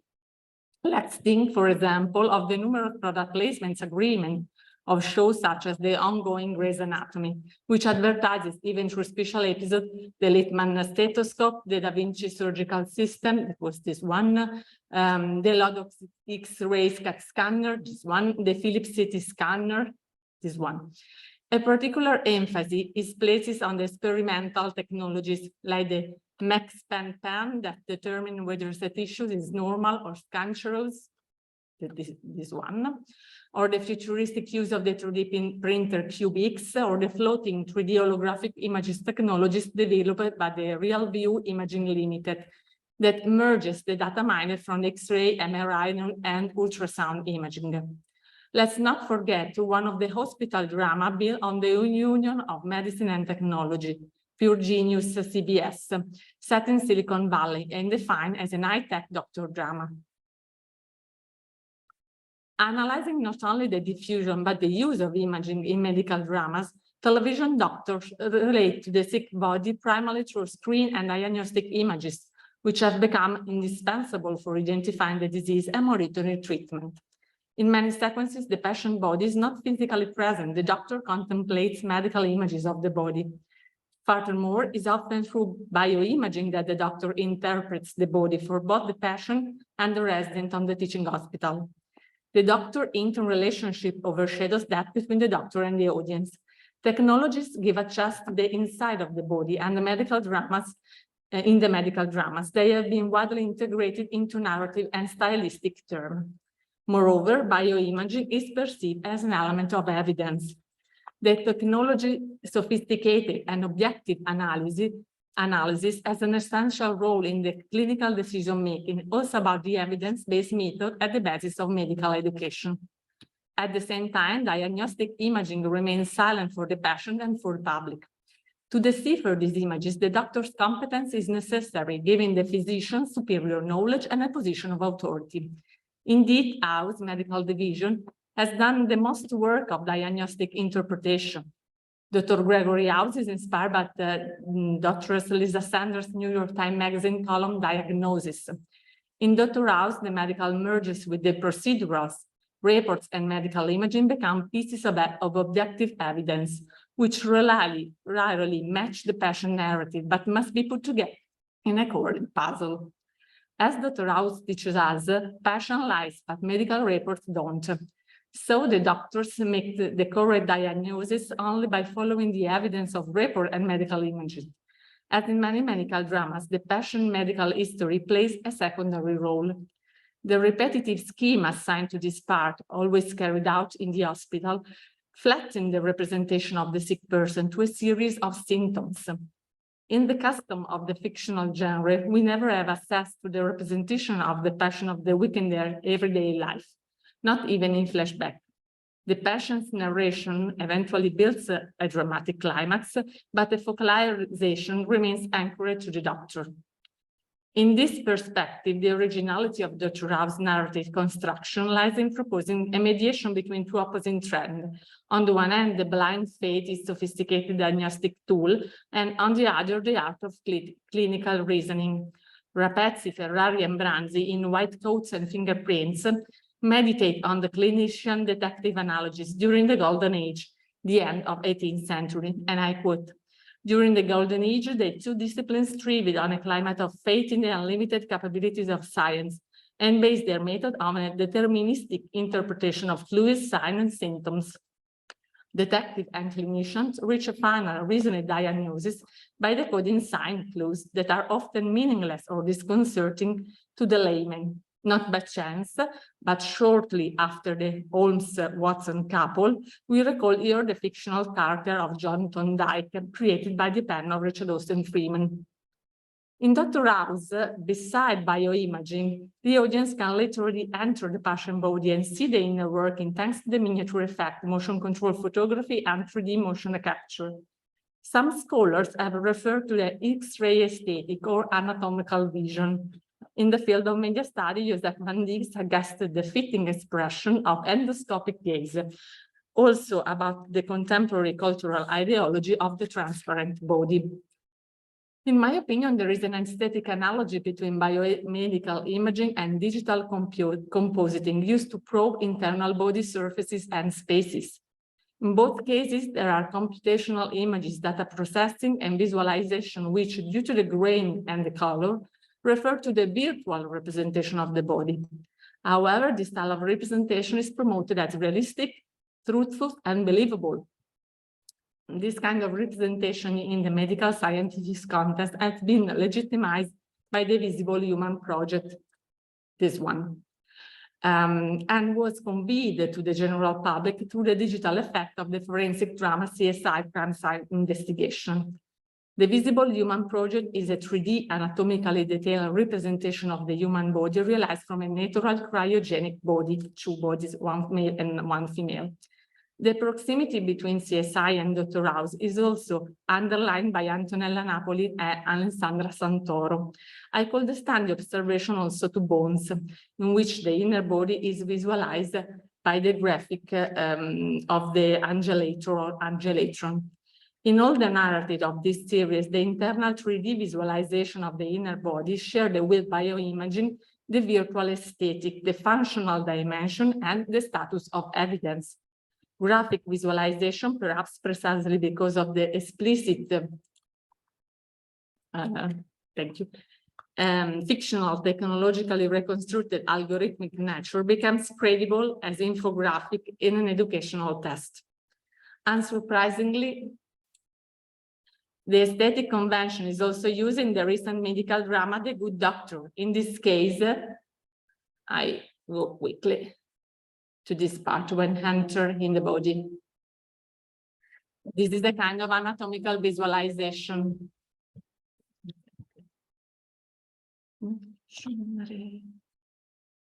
Okay.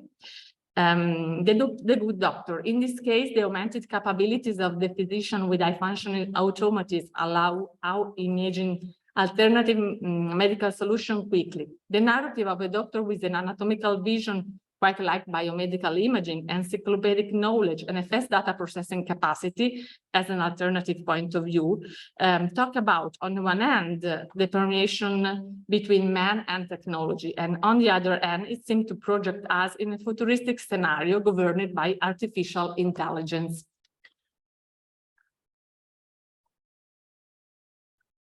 In order to better understand how, over the years, the authority of diagnosis has evolved, it is necessary to investigate the relationship between medical entertainment and seriality, also by going beyond the strict field of fiction. As we well know, since the 1990s, with the advent of reality shows, factual programs, and docu-soaps, TV has ceased to be a mere mirror of real events, progressively transforming itself into a true reality producing apparatus. It appears therefore interesting to observe how this immersion in everyday life has led to a new conception of TV, both as a source of information on Earth, I mean the acquisition of knowledge, and as an instrument of empathic collection with sick and vulnerable subjects whose stories overturn the boundaries between private and public spheres, as well as between reality television and social reality. In particular, in some docuseries, the spectator sees a perfect integration between the plane of reality, that is to say, the correspondence to the clinical environments inhabited by doctors and patients, and the regime of truth. I mean, the verifiability of clinical facts through the presentation of anamnesis, the search for a diagnosis, the investigation conducted by means of special technologies or surgical interventions, and finally, the experimentation of therapies. Inevitably, the processes of narrativization of the real matter are based on the adoption of a canon built on the identification of protagonists, psychics, antagonists, objects of value, in which, after all, the figure of truth and authentication of the tale is no longer given by the use of visual technologies or the presence of biomedical images. Deborah has in fact called them elements of evidence. On the contrary, in the docuseries, it is rather the emotional, impulsive, and affective components characterizing the experience of individual patients and doctors that give viewers back the real complexity of the disease. This phenomenon has matured over time, but it was not only 1997 that real medical television made its first appearance with the series Trauma, Life in VR, designed as a real-life version of the popular US television series to capitalize on its success. Since then, frequently following the same production logic, dozens of docuseries have been created, whose stories are mostly treated according to the grammar of medical dramas. Today, these productions can be traced back to specific subgenres. For example, a particular relevant trend launched by Real TV is that of series focusing on ordinary, but at the same time eccentric people because they are affected by illnesses with a certain social problematicity, super obese, super thin, sex addicts, deformities. We can speak in this case of lifestyle transformation series. Similar to this type are the makeover series dedicated to plastic surgery. In both cases, the narrative tension is played out in the construction of a more or less realistic expectation of transformation that often conceals the risks behind the medical procedures and surgeries to which patients undergo. A perspective more inclined to keep with an ordinary medical imaginary in which exceptionalism is more related to the extraordinary skills of the doctors than to the drama or rarity of the cases can be found in the hospital docuseries. By adopting a reportage style, this series aims to provide a field observation in various wards of a hospital or in the hectic spaces of the emergency room, dropping the gaze into the flow of events. Two recent Netflix productions, Lenox Hill and Emergency New York City, relaunched this trend. As for the former, Lenox Hill is set in a New York hospital, where the lives and stories of 4 doctors are followed, 2 male neurosurgeons and 2 female doctors who were both pregnant during the filming, and therefore they often leave their doctor-centered focus as they shed their medical robes to put on those of patients. Within this scenario, biomedical devices appear totally integrated with the hospital environment, almost acting as naturalized prostheses of any gesture performed by doctors. In other words, devices are already medical practices, constantly act upon to operate on or monitor patients' bodies in order to make natural to shift between different configurations of the medical gaze. Now increasingly hybrid and imperfect balance between processes of internalization of technomorphic perspectives and externalization of diagnostic perspectives. The same approach can be found in the Emergency New York City series, which is always careful to provide a good amount of medical information, often describing trauma and emergency procedures in great detail, even though sometimes the nature of the cases, transplants, gunshots, accidents of various kinds, may limit their application in most people's daily lives. In Emergency New York City, time must be measured to the limit and compressed to save lives at risk. For this reason, geolocation and communication devices are as vital as diagnostic devices for treating injured, suffering bodies, very often hovering between life and death. Another strand of particular interest to us concerns a series that more explicitly portray medical personnel diagnosing and treating serious or puzzling conditions. Audiovisual productions such as Mystery Diagnosis or Chasing the Cure may fall into a subgenre that we can call medical miracle shows, because frightened and angry patients or families tell the stories of medical failures that have occurred over the years. The underlying aim of this type of docuseries is to involve the viewer in a kind of investigative inquiry during which the clues from time to time shared in the form of medical history, parameters, biomedical images seem indecipherable. At the same time, we can grasp the attempt to subvert the paradigm of the disciplined body, since visceral or even horror effects are introduced. Recently, one docuseries has focused on the revival of this format by adopting different strategies. I am referring to diagnosis based on the popular New York Times magazine column that Lisa Sanders, former consultant of House Medical Division, has been running since 22. Diagnosis follows several patients in search of a diagnosis for their mysterious illnesses in the hope of finding a cure. Exactly as in the fictional elaboration of House, in this series too, we find that contamination between the circumstantial reasoning and the creative process very well brought into focus by Nicola Dusi.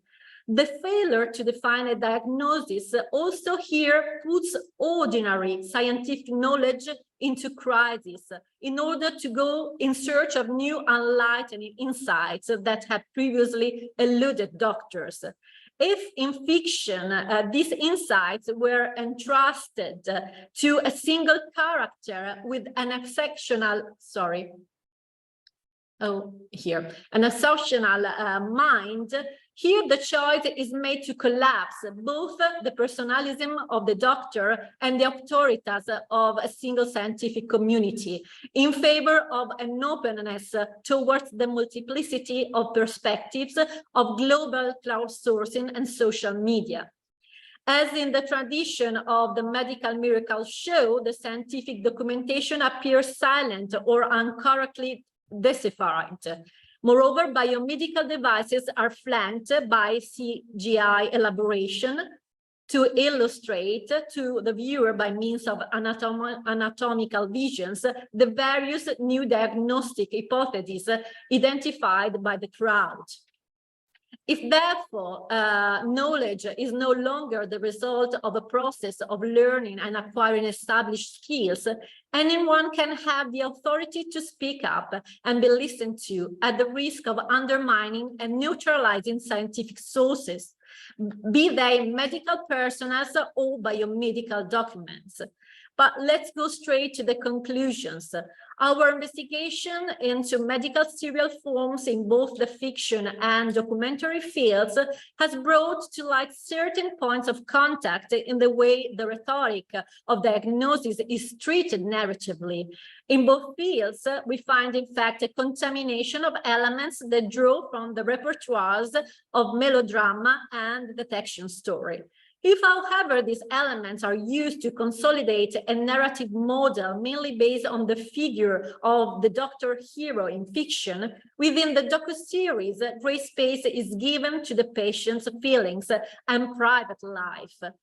All this is moreover governed by a different focalization of the narration. In some ways, fiction tends to construct a third-person narrative, while the documentary frequently resorts to first-person singular narration, thus favoring the process of identification and greater empathy with the protagonist.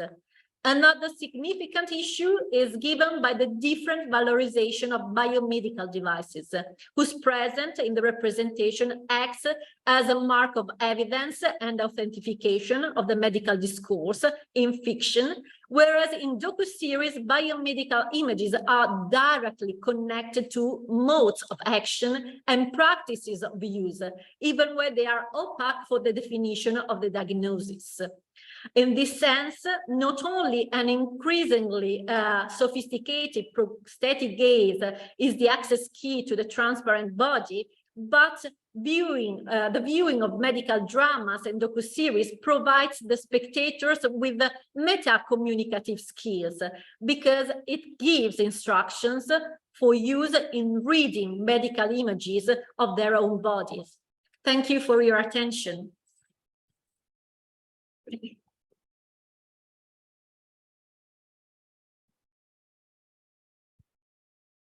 Thank you for the presentation, very, very rich of ideas and extremely interesting. In real docu-series have great impact on patient. Another example, a personal example, is about some series like nightmare houses that depict hoarding disorder, a condition not considered as an habit more than a disease. First, the series.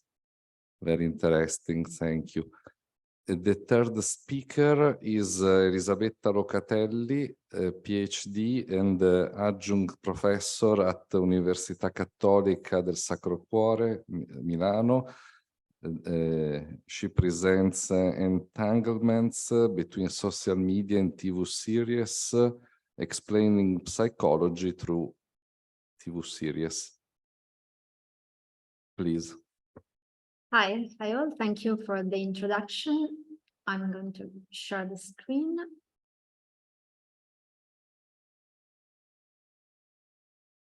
Okay, can you see it?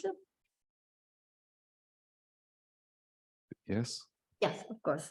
So thank you for the presentation, and in my paper I will focus on the entanglements between some topics that we already saw during the conference and during the presentation, especially this new interaction, as I called it, entanglements between social media and TV series. I briefly give the context of the research. Sorry. The background is that we are now in a period that follows the COVID-19 pandemic, in which much of social media conversation and also social media use were focused on health. And there was an increased use of social media, not only for entertainment purposes, but also for health information purposes. I won't comment on the chart I put here because it's very complex, but this first investigation on how people informed about science, about medical information after the COVID-19 pandemic showed that people search online, knowing something more about cure and therapies, and also online website and social media are sources of information, besides, of course, the role of general practitioner or some other specialized doctors. The other trend that was highlighted by the pandemic was the increased presence of healthcare professional on social media, with the dissemination of self-branding purposes. So they are social media channels, especially Instagram, YouTube, and TikTok channels, in which several healthcare professionals, such as doctor, psychologists, or other healthcare figures, explain some healthcare topics, or they try to promote their profession. And a first analysis evidenced that they adopted, learned the influencers' techniques for presenting and building social media contents. It is to say, they show a very strong knowledge of social media formats. For example, they do graphics, infographics, carousel, Instagram Live, to connect with their audience.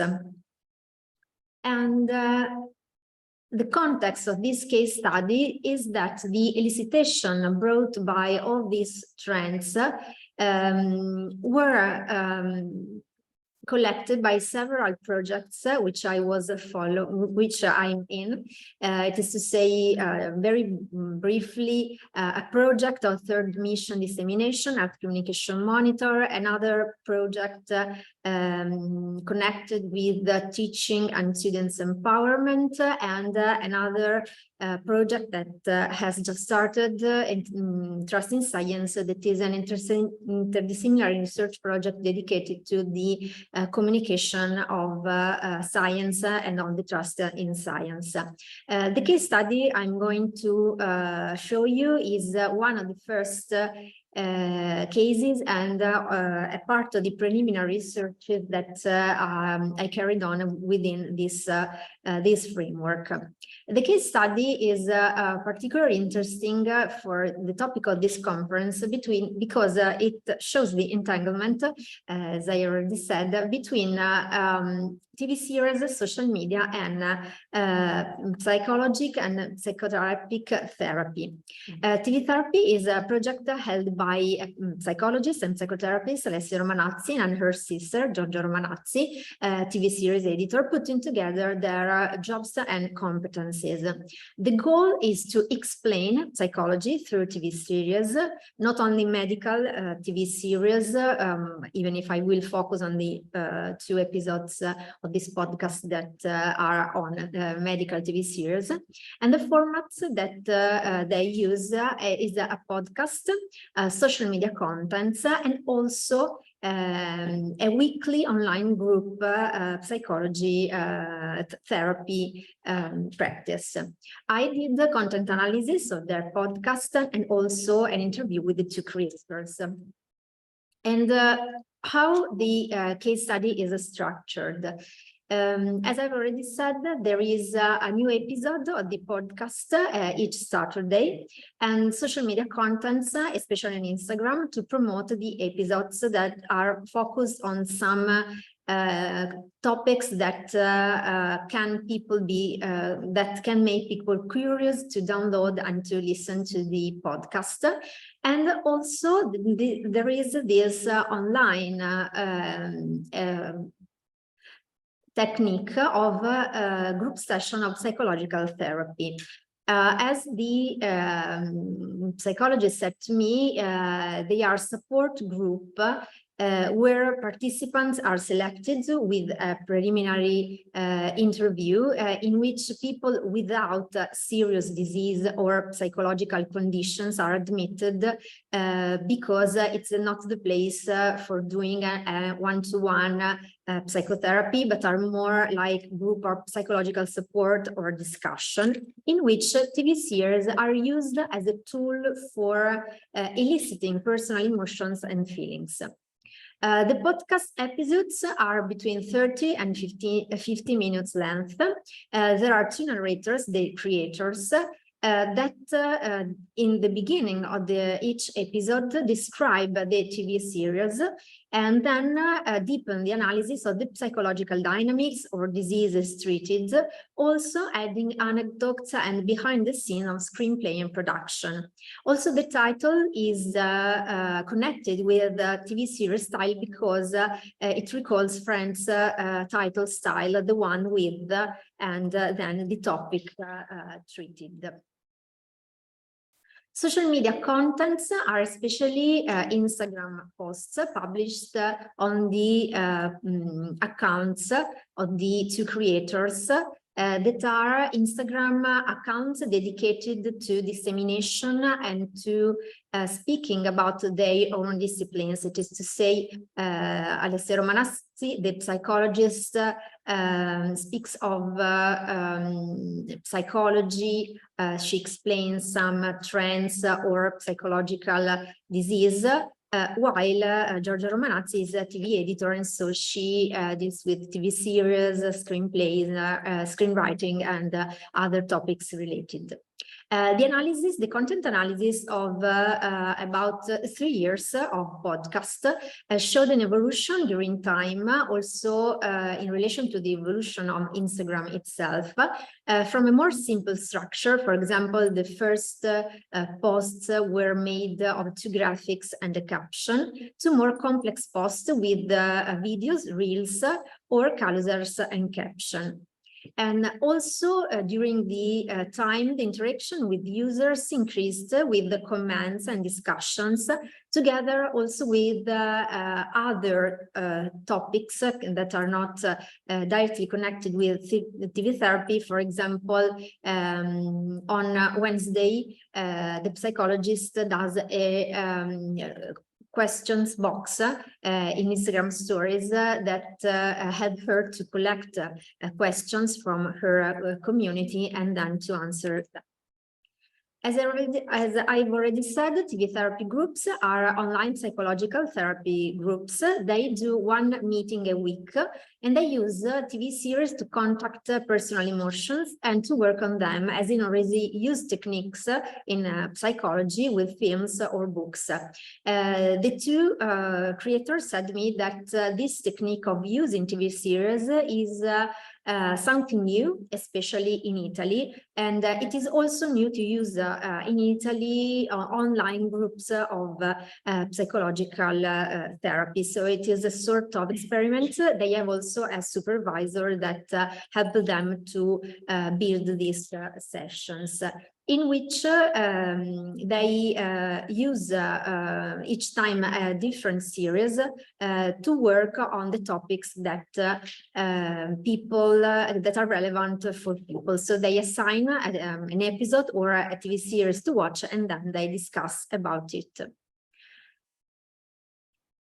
In the podcast, they analyze two TV series, medical TV series, Doc nelle tue mani, that was already treated during the previous papers, and In Treatment, that is about psychological therapy. Which are the main features that they highlight about these two TV series? Doc nelle tue mani was a TV series launched in February 2020 at the very beginning of the pandemic. It had a huge success. Lots of people watched it. And the two creators highlighted that from the social media interactions that had, and also from the group therapy, they observed that it was appreciated because it showed good feelings, dying patients treated with care, in contrast with what was happening in the reality, where patients were dying in a very, very dramatic manner. The second season was launched the year after, and the pandemics is within the plot.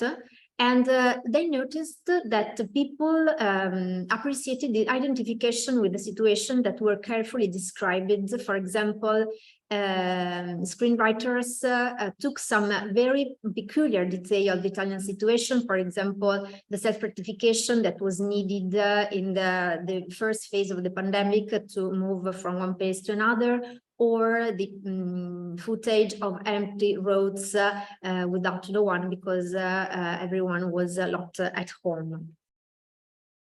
In Treatment is instead a American TV series that deals with psychology and psychological treatment. There is also an Italian version.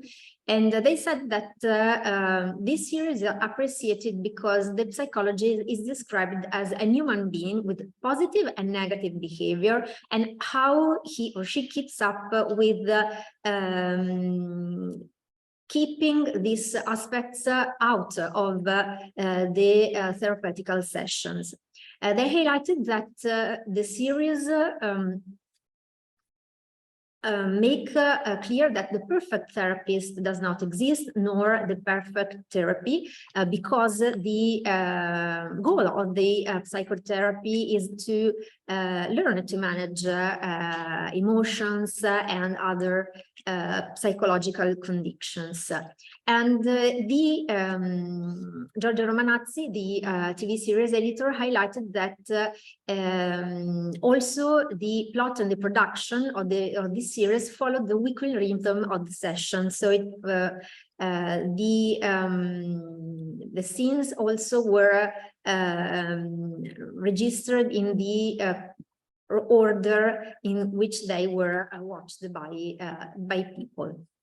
So, which are the first highlights of this analysis? First of all, the role of the TV series as and their characters as tools for identification for people, to understand better and to have images and situations to describe their emotions, their feelings, and to enter in contact with them. For doing this, everyday details help to reflect the self. For example, the two creators cited me also Scam Italia, that is not a medical drama, but it is focused on adolescence, and they told that it is really very appreciated by the people with which they talked about it, because it has lots of details that help to recall memories of the adolescency and when they were young. They noted also, and it is something that media research already saw, and also psychological work about TV series, but it is interesting that it emerges also in psychological practices, that each person sees and interprets the TV series according to his or her personal situation, and that the same scene or the same plot told by several persons is different, because each one tells it following his or her own interpretation, emotions, and feelings.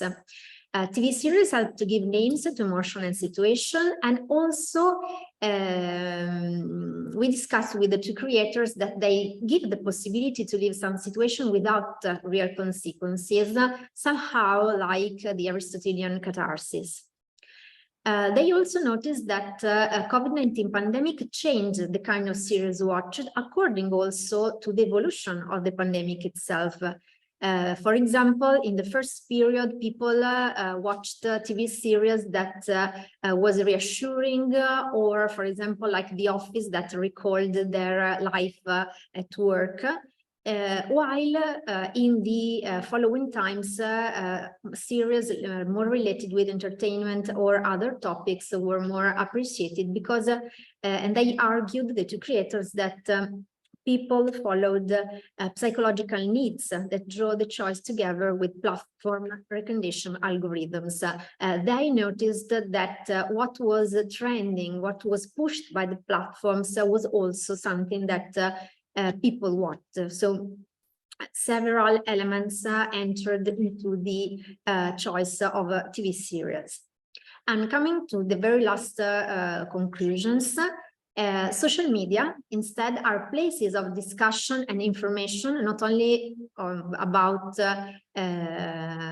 general topics or entertainment, also about mental health issues. They said me that their public was mainly female between 25 and 40 years old, 45 years old, but also that they were trying to catch also men during the latest month, and they were doing it, choosing some specific TV series that had a more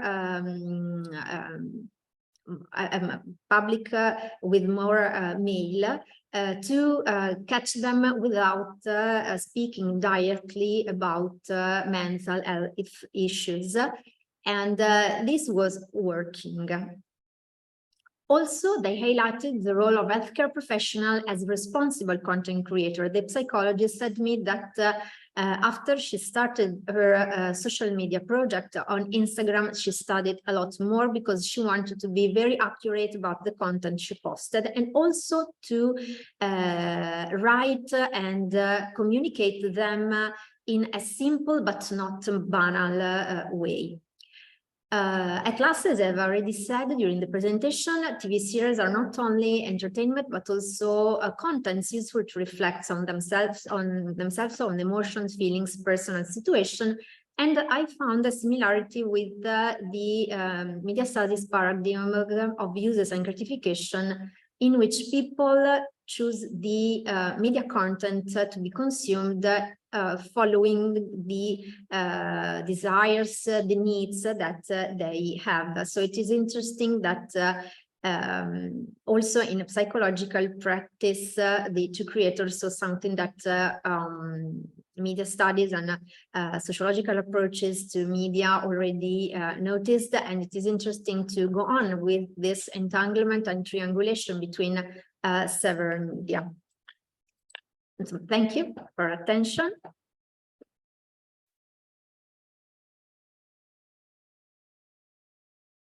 Thank you, very interesting. I can confirm it is an useful role for social, for TV series.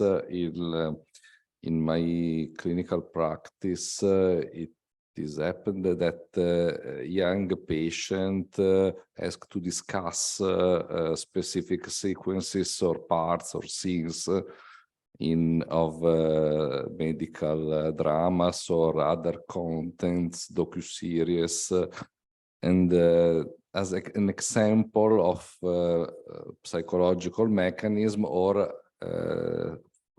for this situation was similar to personal situation, and it is material to very useful in even in clinical practice.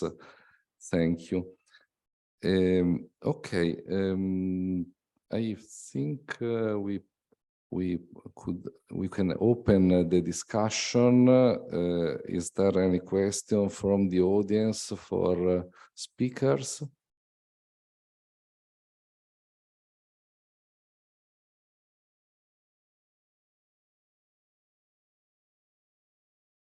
It is late afternoon. Very many ideas, contents. Probably there is a need to elaborate and to think these presentations.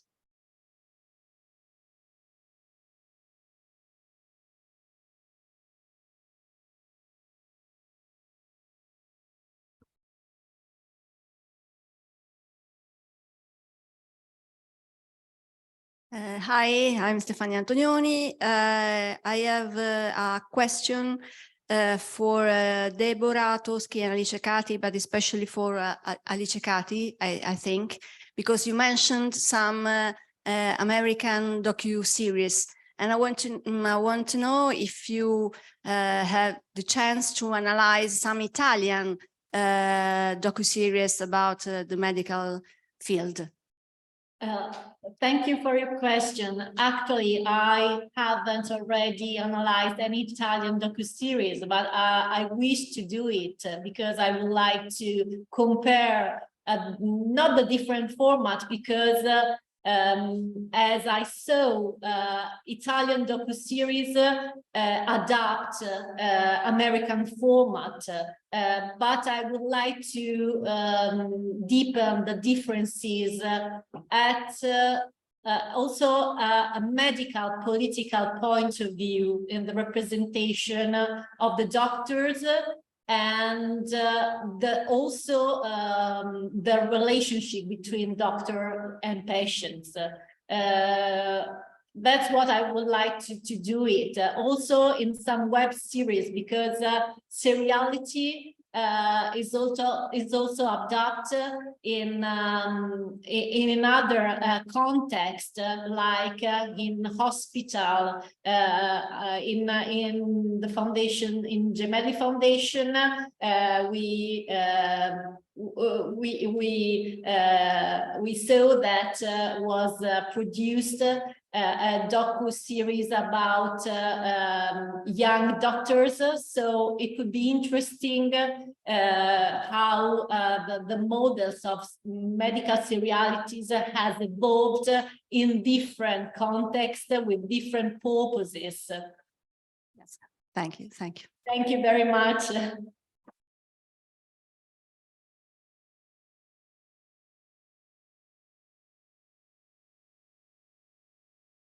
I could formulate a difficult question for all the speakers. In your opinion, your research approach as an expert of cinema docu-series could be useful to orientate representation of autism or other mental problems in a positive way? Yes, I think so. I actually collaborate with an institution of research and medicine, Eugenio, and we are studying also this and collab about this topic. And we try to use my field of study and connect to the field of study of medicine and create a collaboration of as different field. Both on the side of representation and visible of this disease, but also with experiment some different protocol of therapy with the use of digital device. This third trajectory of the research directly come from the pandemic period when doctors, therapists couldn't have a direct approach with patients. So we are interested in develop this experience of pandemic period into a useful practice, a good practice to use device, images, technologies to improve protocol of therapy and diagnostic. Thank you. Thank you too. Thank you. If there are no other questions, I thank again the speakers for their high quality presentations and leave to the next question session. Thank you.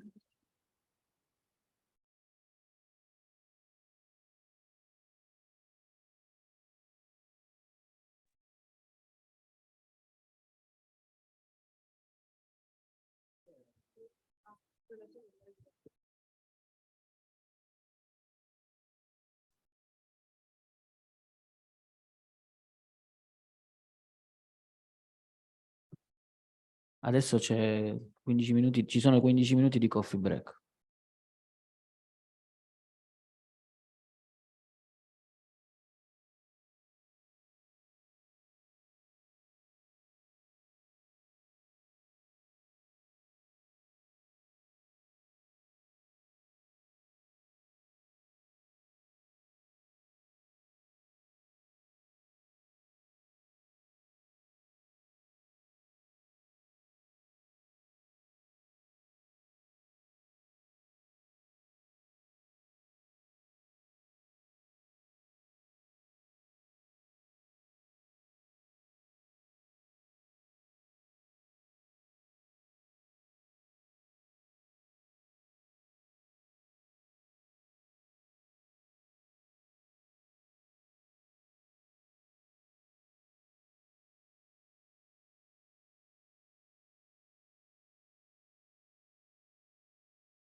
Okay, so Sabrina, can you hear us?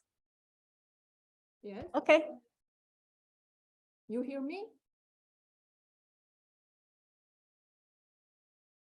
Not You hear me? yes, Okay. more or less. Okay. I can start. Yeah. Yes. Okay, good afternoon to everybody. I introduce myself.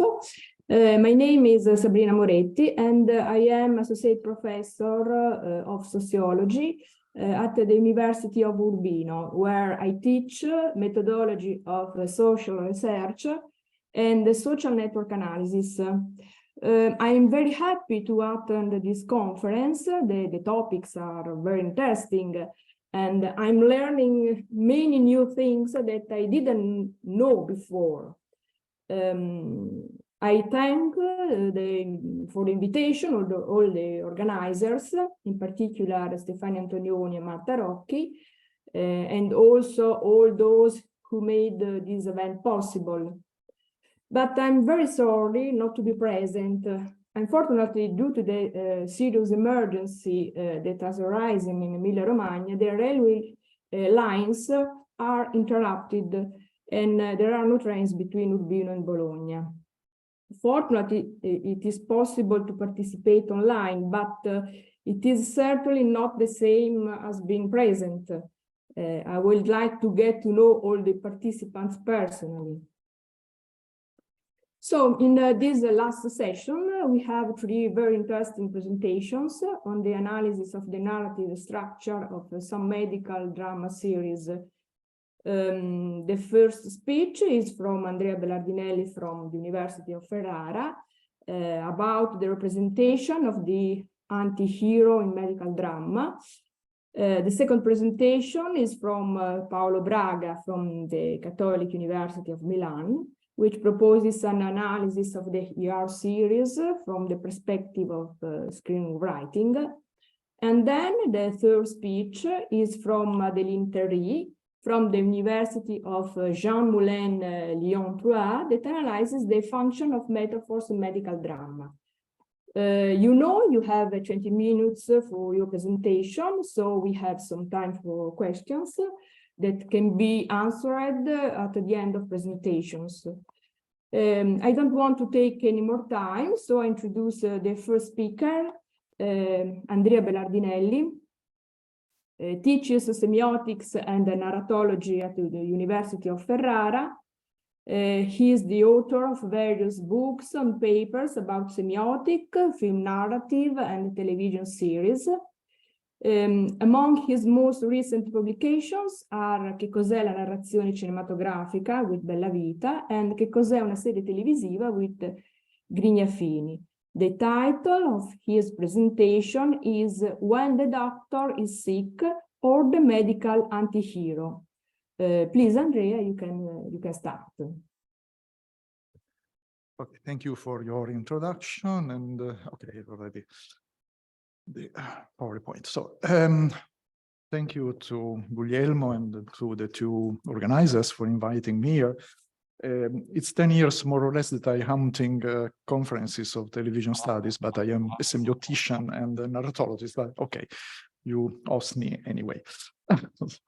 So the presence of anti-heroic protagonists in contemporary television series is an established trend. Traditionally, in crime genre series, the protagonist becomes anti-heroic because he takes on some of the typical characteristics of the antagonist, so of the villain. It is a weak, the anti-hero, or defective hero for some reason unfit for the heroic tasks for which he seems to be destined. It is a flawed character who, however, is able to appear. Can I go? Okay. It is a flawed character who, however, is able to appear a good-tempered person. At the same time, this kind of protagonist remains effective in his actions while appearing ethically ambiguous in the eyes of the viewer. we ask ourselves, how is the anti-heroic protagonist character built in medical TV series?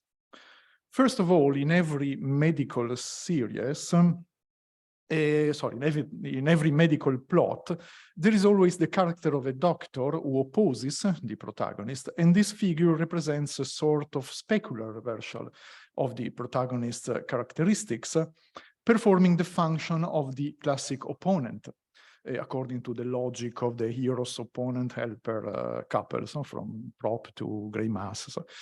It is a figure of a corrupt careerist, often greedy doctor who represents a simple weight that slows down the action of the heroic protagonist. This is not the antagonist we are looking for. A second question can be, where is it possible to identify the true antagonist or the real antagonist in a medical drama? Actually, in this kind of narrative, the antagonist is not represented by a person, but by disease itself. Illness is the real enemy that the doctor must defeat in order to save the patient. Therefore, in order to identify the characterization of the anti-heroic protagonist in the medical drama, we must look for a contamination between the figure of the protagonist and his antagonist. So we can say that the anti-heroic doctor is the sick doctor. It is a protagonist made defective or flawed by being affected by the same enemy he must fight. So the illness. So, as spectators, we find ourselves looking at an imperfect doctor because he is sick and his illness makes him apparently unable, to be effective on his patients. But the interesting thing is that this figure of a physically or mentally dysfunctional doctor actually proves to be perfectly functional in the patient's care, as remembered by some papers before. This is due to the fact that the doctor's illness is represented in TV fiction as a gift that allows him to perform his functions much better than normal, not ill doctors. The illness from which the anti-heroic doctor suffers, often some form of mental disorder, we have seen the autism paper, more or less is very important for what I'm saying, becomes thus a kind of superpower, rather than representing an impediment as it would happen in real life. Generally speaking, we have a similar situation in the portrayal of characters with mental illness in TV series. Mental illness in many TV series is not represented as an uncomfortable factor or one that determines a dysfunctionality of the subject, but as a positive factor, almost a superpower, as I said. In the fictional representation, mental illness offers the character the opportunity to see things differently and the ability to understand reality in a way inaccessible to normal people. So it's not only different what they see, but it's something more, it's better, their perception of things, of the world. The madman in the fictional representation of a TV series is not dysfunctional, but on the contrary, is hyper-functional, as in the case of the protagonists of series such as Homeland, Perception, or even Dexter. This without taking into account in the fictional representation, this is the problem, the suffering that in reality entails that condition. Starting from these premises, I will try to identify the way in which the figure of the anti-heroic doctor is constructed as a fluid character into specific TV series considered as exemplary cases. I will not consider here cases of anti-heroic physicians placed in the context of a choral narrative structures, such as the cases of Dr. Doug Ross and Dr. Kerry Wheeler in ER, for example. In these cases, the narrative function performed by their fluid characterization is different from that of the single protagonist medical series. In choral structured TV series, generally speaking, the depiction of one or more anti-heroic characters serves to provide the viewer with a wider range of character types. But back to our two examples. The first example, House MD, well known at this point, centers on a physician, Dr. Gregory House, specialized in nephrology and infectious disease, with a very unique characterization.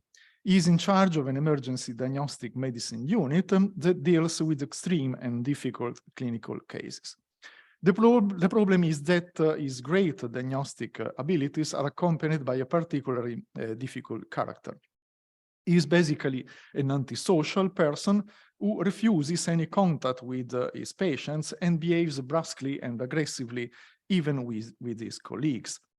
The justification for his behavior comes from an illness. This is the anti-heroic part of his character.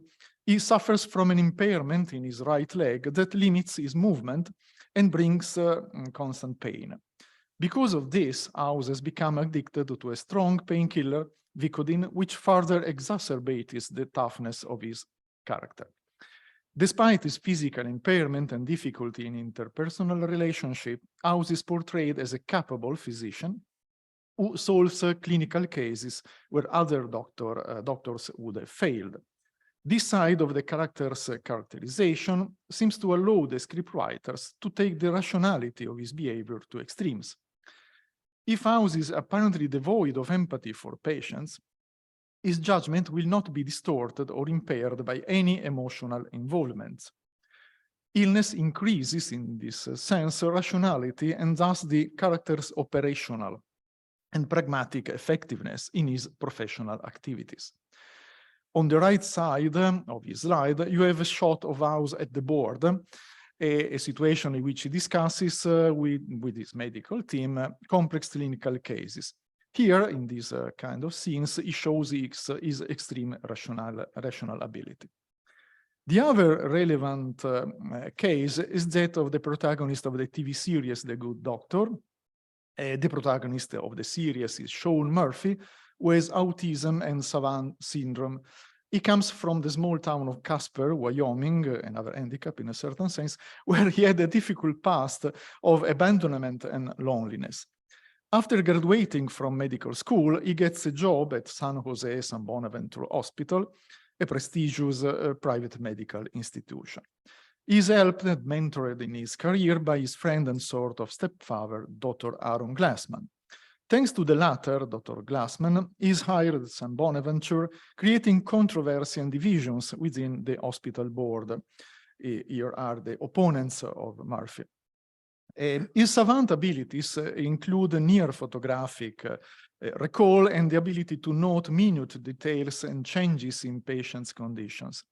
He is able to depict the patient's conditions almost radiographically in his mind. We have seen also before scenes like this, an ability depicted through shots that enter the patient's body, showing its mechanisms in a kind of 3D reconstruction, as you can see in this shot on the left of the slide. So Sean's problem is that he possesses no empathic ability toward patients due to his disease. At the same time, and for the same reason, it manifests in the eyes of the viewer a form of naive perspective on the world.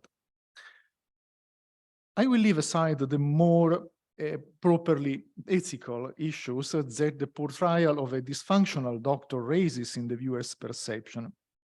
Instead, I will focus on the writing motivations that may have justified such an unusual character construction, and seemingly contrary to the expectation of the specific narrative genre of the medical. In fact, in a medical drama, the viewer is looking for a perfect doctor, a sort of Dr. Kildare, quoting a classic of the genre from the 60s. What narrative mechanisms are activated through the construction of the figure of a dysfunctional and fragile doctor? What effects can be achieved on the viewer? The idea is that the anti-heroic characterization of the protagonist in medical dramas creates a dialectical relationship between the emotional and the rational aspects of the narrative. Illness inevitably increases the emotional focus on the character and the relative involvement of the viewer. Usually, it is the patient who receives this connotation and thus plays an emotionally relevant role in the eyes of the viewer. However, the patient is the temporary protagonist of the individual vertical plots in the serial story structure. The viewer's emotional involvement in traditional medical drama is therefore not continuous, it's a sort of scattered emotional involvement. It does not possess inter-episodic continuity, except for the rare occasions when the narrative of a single clinical case is extended over several episodes, but it's rare. The line of emotional continuity in traditional medical is defined by romance, usually so the soapy line, by the interplay of the interpersonal emotional relationships, love and hate, between doctors and other caregivers, not by drama, not by a sort of emotional continuous involvement of the viewer. In House and the Good Doctor, the protagonist's illness, their imperfection, shift the emotional charge and thus the viewer's attention to the doctors themselves, who are the protagonists of the story. This results in a very strong form of inter-episodic continuity in viewer involvement, in viewer emotional involvement. The viewer is focused on the protagonist continuously and along two different axes.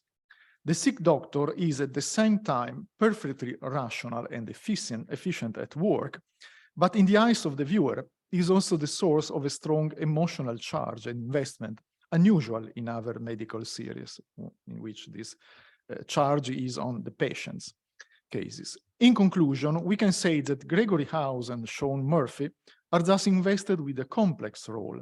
They are patients and doctors at the same time, with the consequence of leading the viewer to focus his attention on them according to a dual register, rational and emotional at the same time. And this happens in the inter-episodic continuity of the story of the two protagonists. This is also why these are TV series that are particularly focused on the two protagonists rather than on the episodic cases. So that's all. I'm short of time, but I spare time for the others. More time for questions. Thank you.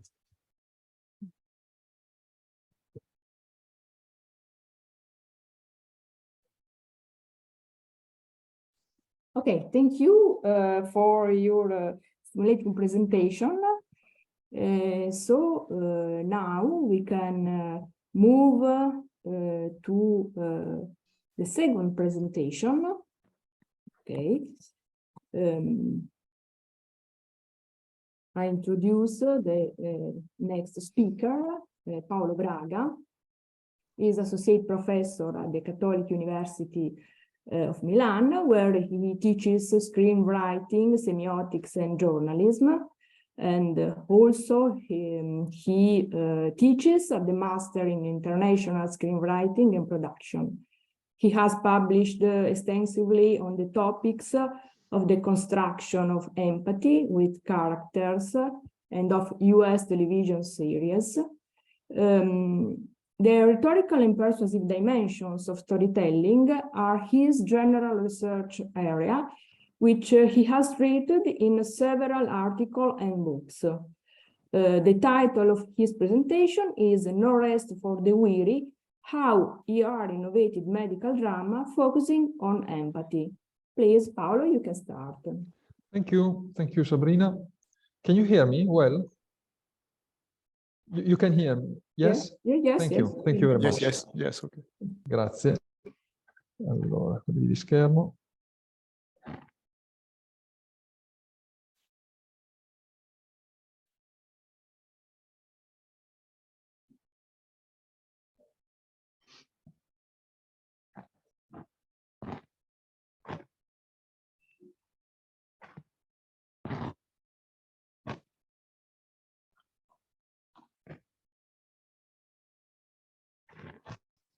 I can't.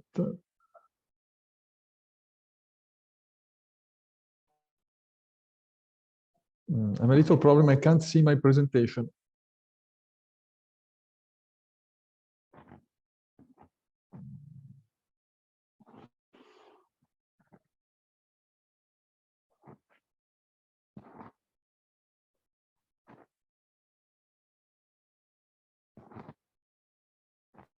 Okay, here we are. Sorry for that. So I was saying that it's a pleasure for me to be here. Thank you to the organizers for their invitation. And thank you to you, Sabrina, for your introduction. No Rest for the Weary is a line said by Chief Resident Dr. Mark Green in his last shift of duty in the 8th season of ER. No Rest for the Weary in Italian means Non c'è pace fra I dannati Carter. And he says this line to his colleague, Dr. Carter, in a rare moment of stasis during a very, very hectic night as usual. Well, ER, and I'm going to analyze it from the perspective of screenwriting theory, of storytelling. Well, I would like to consider it using another quotation as a setup for my presentation, which is a scene of the pilot episode where the aforementioned Dr. Green tries to encourage Carter, the young student in the pilot, because this young man has seen too much pain, too much blood during his shift, and well, he is doubtful whether to go on or quit this new job. Here is the line from Dr. Green. There is two kinds of doctors, those who get rid of their feelings and those who keep them. If you're going to keep your feelings, you get sick sometimes. That's just how it works. In subtext, the implication here is that the best kind of doctor is the one who feels empathy with his patients. Now, ER, 15th season, 1994-2009, is generally considered a milestone in the history of American TV series. In the fourth season, more than 30 million viewers, which is a lot. It was a pop phenomenon. John Wells, the creator of the show, said, well, we were the Beatles those years. It was very innovative, being an adaptation from a memoir, 5 Patients, written by Michael Crichton, who was a doctor himself. It changed or innovated the genre infusing action in medical genre. For example, the scene of surgery or the physician rushing to try and help patients, followed by the Steadicam. In the direction of realism, using medical jargon. Well, also in the storytelling by increasing the number of storylines told in each episode, and thus, more than 30 sometimes, and thus increasing the pace of the storytelling. Yet, being innovative, ER was also a consecration of a school of writing, the one initiated more than 10 years before by Stephen Bochco and Michael Kozol with a seminal series, a cop show, Hill Street Blues. Actually, ER sees medicine through the lenses of Hill Street Blues. And what are these lenses?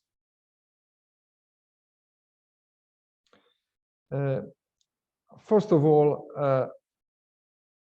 the profession of being a doctor is presented as an impossible job. I quote here Stephen Bochco, who used the same expression to define the job of cops in Hill Street. In the pilot episode, Dr. Benton, angry with a nurse who hasn't prepared coffee for him, says this: we work 36 hours on, 18 off, which is 90 hours a week, 52 weeks a year. For that, we are paid $23,739 before taxes. So they work a lot. They're always understaffed. They fight a war that they can't win, the war against illness, against the pain, against emergencies entering the world from the big city. So ER is actually, yes, it is set in Chicago, in Cook County General Hospital. But in reality, what is disguised under the appearances of this hospital is a field hospital in a war.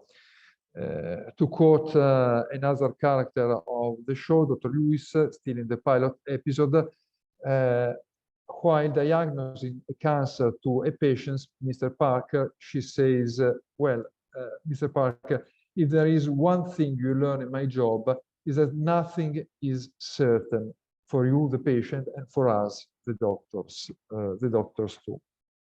So these physicians in NEAD, this team of physicians, they have to survive in an environment trying to balance what is left of their private lives with their profession, which is really, really consuming.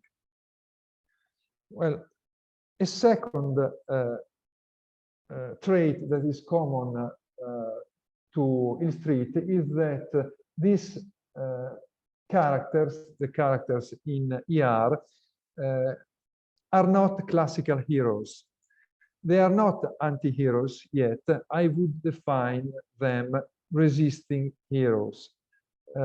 We admire them because they try to do their best, but they often lose, and they know they can't, as I said, win the war against illness. We thus feel pity for them. This image is from episode 19, season 1, where the main character of the series, Dr. Green, has failed in delivering a baby. Well, he saved the baby, but the mother died, and it was his fault. He, in the ending of the episode, goes back home on the subway, and alone, nobody's waiting for him because he has entered a marriage crisis. He cries on the train. As I said, we admire him, but at the same time, we feel pity for him. Someone has used the expression bluesy feeling to define the typical tone of this series, which is the same tone as the one you find in Street. Another common trait with Street, this team of physicians are actually a workplace family. In an exchange, again, the pilot episode, a patient tries to flirt with Dr. Lewis. "You're beautiful, doc." "Thank you," she answers. "You're married?" And the answer is instructive. "No, I am a doctor." The subtext is, well, nobody here has the time to be married and to have a successful marriage, at least a satisfying private life.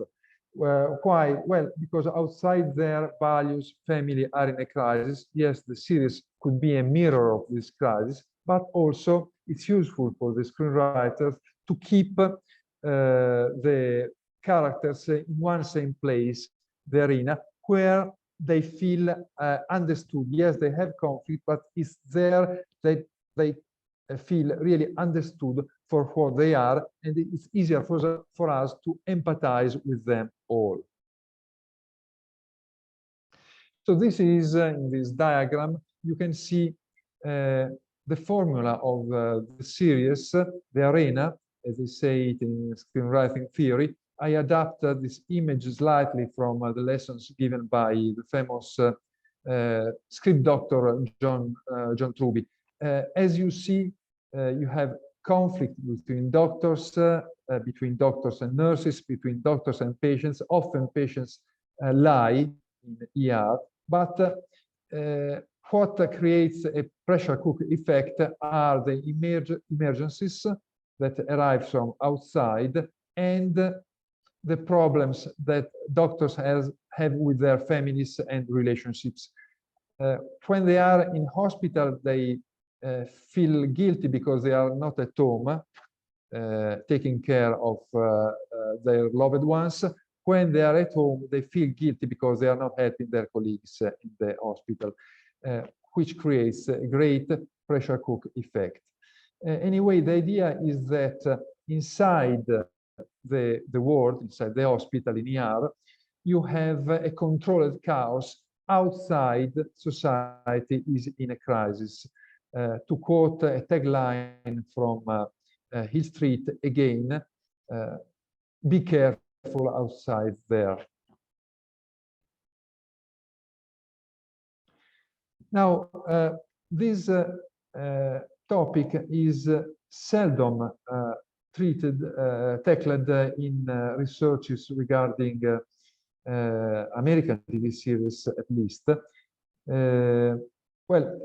ER as a medical drama, and more in general as a TV series, has a liberal agenda. For example, in regarding bioethical issues, ER is almost always, well, always liberal. It is well said, even if in a provoking, very provoking way. It is pamphlet by a very conservative American commentator Ben Shapiro in his book Primetime Propaganda. Let me quote: in the television business, political balance very often means merely giving passing attention to opposing points of view before settling on the correct liberal position. For example, in the season 12 episode titled If Not Now, any other episode, a pro-choice doctor who is Catholic convinces an underage teenager to allow him to induce a miscarriage after she is raped, citing the Bible. The pro-life position is presented but rejected from a religious point of view, a political oddity to say the least. Now, it doesn't matter whether this makes you happy or not. I mean, the agenda behind ER. The point is that it is a fact. I have read a few interviews of the people who write ER. They mention the no-profit organization that feeds the series with medical cases, and these no-profit organizations are usually liberal. To give you an example, I don't know, you don't find something like I don't know, a Christian American. Never. No, this is impossible behind in ER. And it was the same in E Street, where Stephen Bochco was declared liberal, and he considered his series as a portrait of the crisis of liberalism in the Reagan years. What characteristics of the writing of ER, and somehow also innovative, is the fact that in each episode you have a high degree of thematization. That is to say, you have many storylines, as you see in this diagram taken from the screenwriting handbook, the famous one, an influential one written by McKee. So you have the protagonist, character A, character B, character C, and in an ensemble cast show like here, you have many characters. The fact is that each episode is about usually one same theme. The stories of all the characters rhyme around one same idea that it is explored. For example, you can have an episode regarding how difficult it is to be self-assertive, to impose yourself on the workplace. And I remember an episode where the main character is Dr. Lewis, who is unable to do this. Then you have a patient who is a scholar, a sociologist, a researcher, guessing what in aggressiveness, and he is doing a survey to see if people around him are just assertive or aggressive. Then you have another patient who is not able, that is to say, not aggressive enough to face his illness, cancer, and so on. As you see in this episode, all the storylines are about one same theme, and ER did it greatly, very often. What is outstanding is that the series did this using many storylines in a single episode, sometimes considering self-contained stories and narrative arcs of the regular characters, more than 30, which is really a lot. Now, I'm going to conclude. What's the theme of the series? Well, the theme of the series is empathy. In the pilot episode, at a certain point, the main character, Dr. Green, you see him in this image, has to give a sad news to the son of a man who died in the hospital. Here is an excerpt from the dialogue. Dr. Green, Mr. Canelli, your father had an heart attack and we were unable to revive him. I'm sorry. At which Mr. Canelli, you bastard, you bastards, you are sorry. As you can see from the image, from the frame, the man attacks Mark Green and starts crying. At first, Dr. Green resists, then he embraces, he hugs the man. How can I state the theme of the show? Well, probably like this. How much of my life should I sacrifice in order to be a good doctor? This is the dilemma on which the entire series is built. Or how much should I let the feelings and the pain of my patients enter my soul in order to take care of them?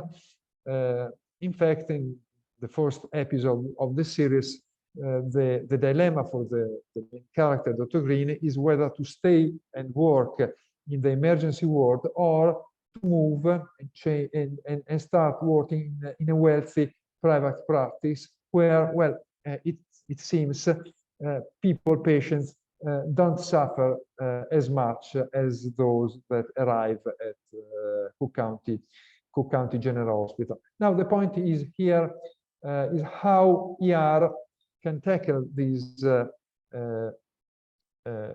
theme without being melodramatic.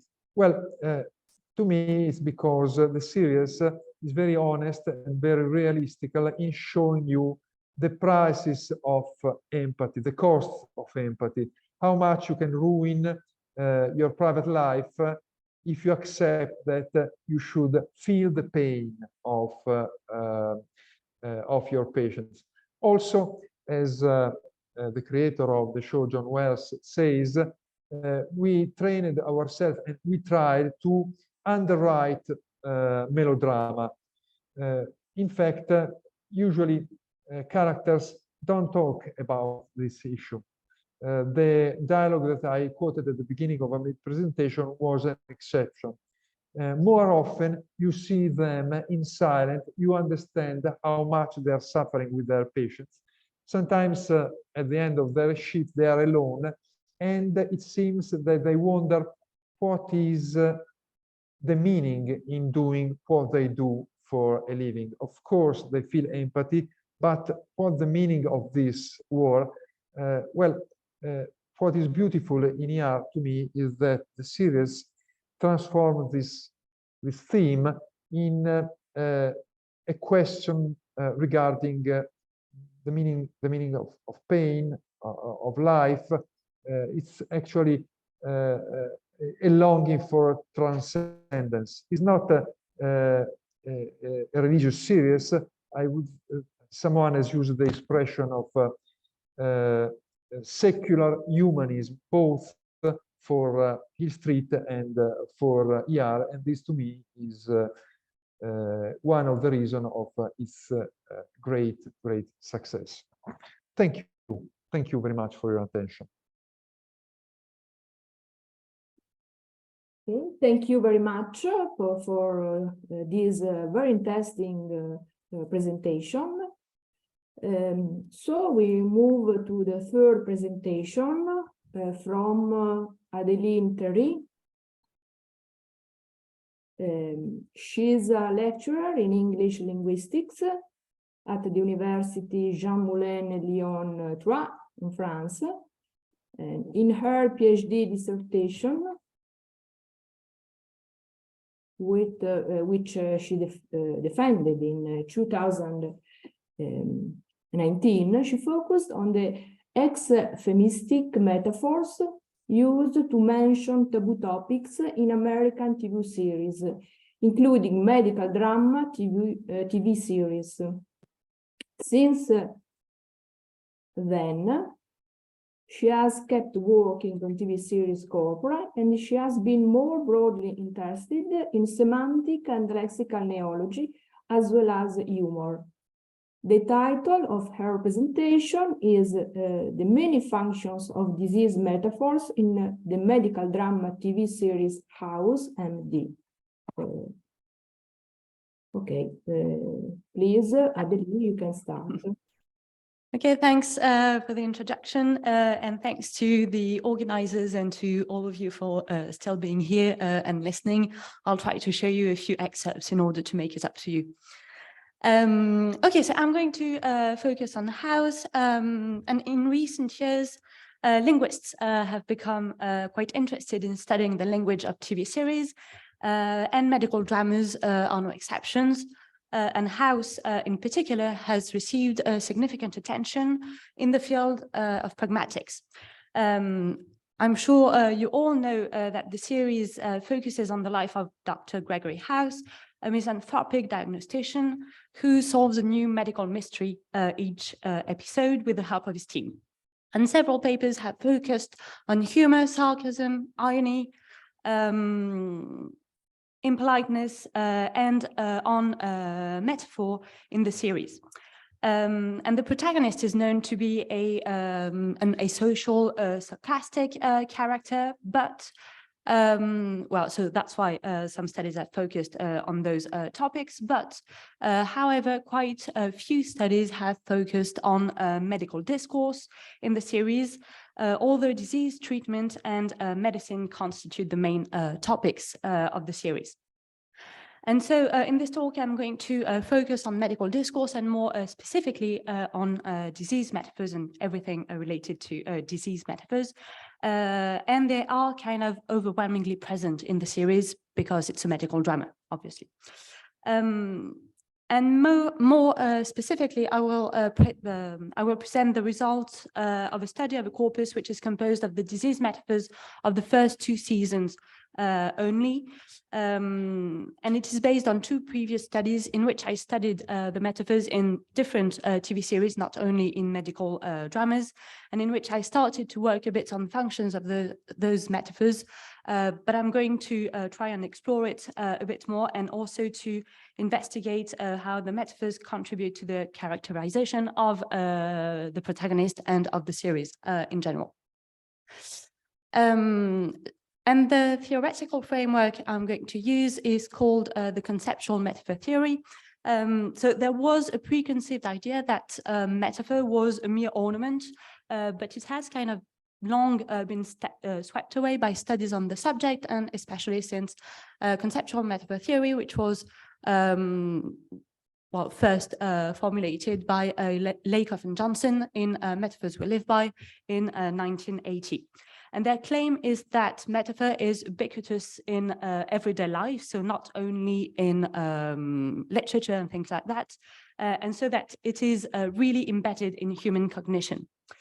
And this theory accounts for the frequency of metaphorical occurrences in language and discourse, and for the semantic links between different linguistic metaphors. And this is something that traditional studies had not been able to do. And if to give you an example, there is a difference between linguistic expressions and metaphorical expressions and conceptual metaphors. So if you look at the examples here, you have to fight this disease. She won the battle against cancer. The treatment was really aggressive. So these are all metaphorical occurrences, okay? But they're all part of the same conceptual metaphor, which is having a disease is fighting a war, okay? And there are systematic correspondences between the two domains, so the source domain here fighting a war, and the target domain here having a disease. And these correspondences can also change a bit because, for example, in this metaphor, the enemy is the disease, but the opponent can be the patient or the treatment or even the drugs sometimes, or the doctors, really depends. A distinction should also be made between lexicalized and creative metaphors. So this is actually quite simple. Lexicalized metaphors are metaphorical expressions which are no longer considered as such. They are very common. So for example, a seizure in the first example used to be a metaphor, but now it's just the regular term. And creative metaphors are metaphors that are not used a lot. And they kind of stand out in discourse. And this is the case in the second example. Antibodies are basically your defensive line. Your brain is like the quarterback. Then the fungi are like blitzing linebackers, plunging up in the middle, etc. So there is kind of a correspondence between antibodies, disease, and baseball that's really unusual and also developed a lot. And to conclude on the theoretical framework, disease is also one of the main taboo topics. And so it's not really surprising that speakers should tend to resort to metaphorical language in order to mention it. So either euphemistically to kind of soften the harsh reality of the disease, or dysphemistically, so that's the contrary, in order to be offensive or not necessarily voluntarily, but this is the offensive counterpart of euphemisms. And so metaphor is one of the most productive means of creation of taboo-related terms, and that's why there are a lot of metaphors to create euphemisms. And metaphor is also pervasive in medical discourse in general, and this is largely represented in medical dramas, including in House. Okay, so moving on to the analysis. So I manually extracted all the metaphorical occurrences in the first two seasons. I used the metaphor identification procedure, which was a protocol established by the Prague group in 2007. And so I found 109 occurrences. And then they were all grouped according to the source domain. So you can see here in the chart, so the results show that the most productive conceptual domains are machine and objects, food and drinks, person, war, violence. And the pervasiveness of some conceptual metaphors in the corpus is not surprising, and this is the case of having a disease is fighting a war with 19 occurrences, or having a disease is a journey, because those have received much attention in non-fictitious corpora, and they are very common. The frequent resort to machine and to machine object and to person is not very surprising either, because we tend to conceptualize abstract domains through more concrete or simple domains. And so this is something, or through things we know, so it's something that's very common as well, even if some examples in those categories are very creative, and I'm going to talk about a few of them. But there are also some more surprising metaphors, such as animal or food, and I'm going to mention them in the analysis. So those metaphors all fulfill different functions. Well, not all fulfill different functions, but fulfill different functions. But they kind of all serve the popularization of scientific medical discourse, because it is too specialized to be accessible to the viewers, because most of them are not trained physicians. Okay, and the alternation of specialized discourse and metaphors kind of allows the viewers to understand diagnoses, treatments, etc., thanks to the resort to simple concepts, and it also allows them to become oblivious to their own ignorance in the field of medicine. And so many occurrences in the corpus have a basic explanatory function, and this is the case in the examples here. So The plan is basically to reboot your daughter like a computer. We shut her down and then restart her. So here the body is conceptualized as a machine, or a bacteria launching on his heart where the body is food, or the mind basically reboots itself where the mind is a machine.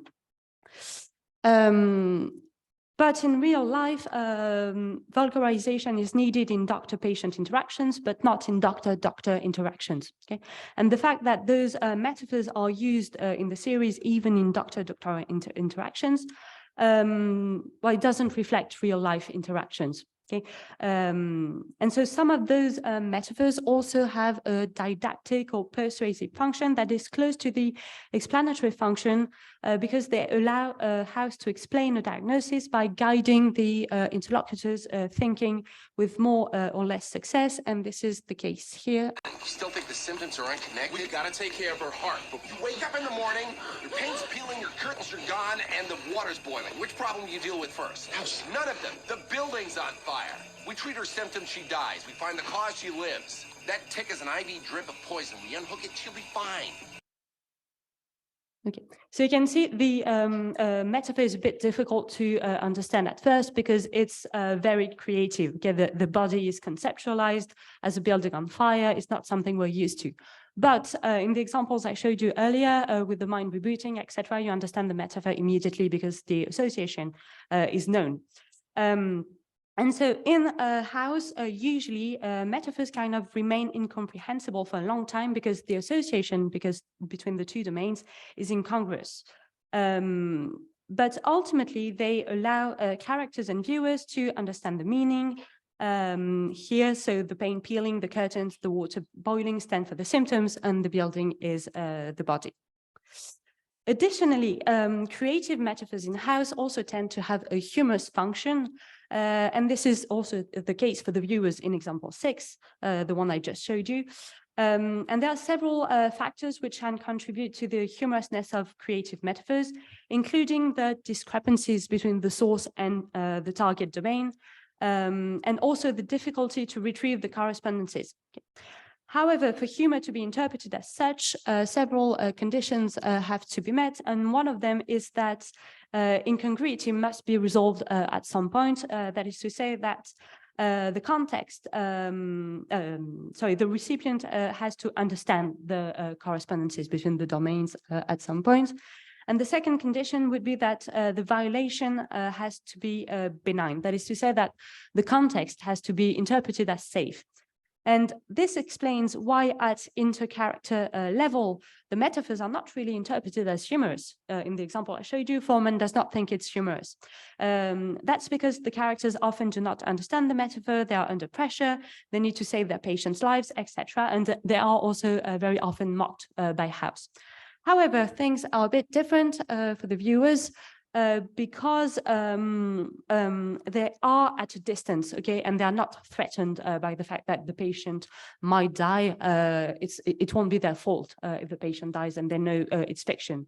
So the context is safe for them, and that's why they tend to interpret those occurrences as humorous. Now, as disease is a taboo topic, those metaphors can also have an euphemistic function, and that also participates in the humorous dimension.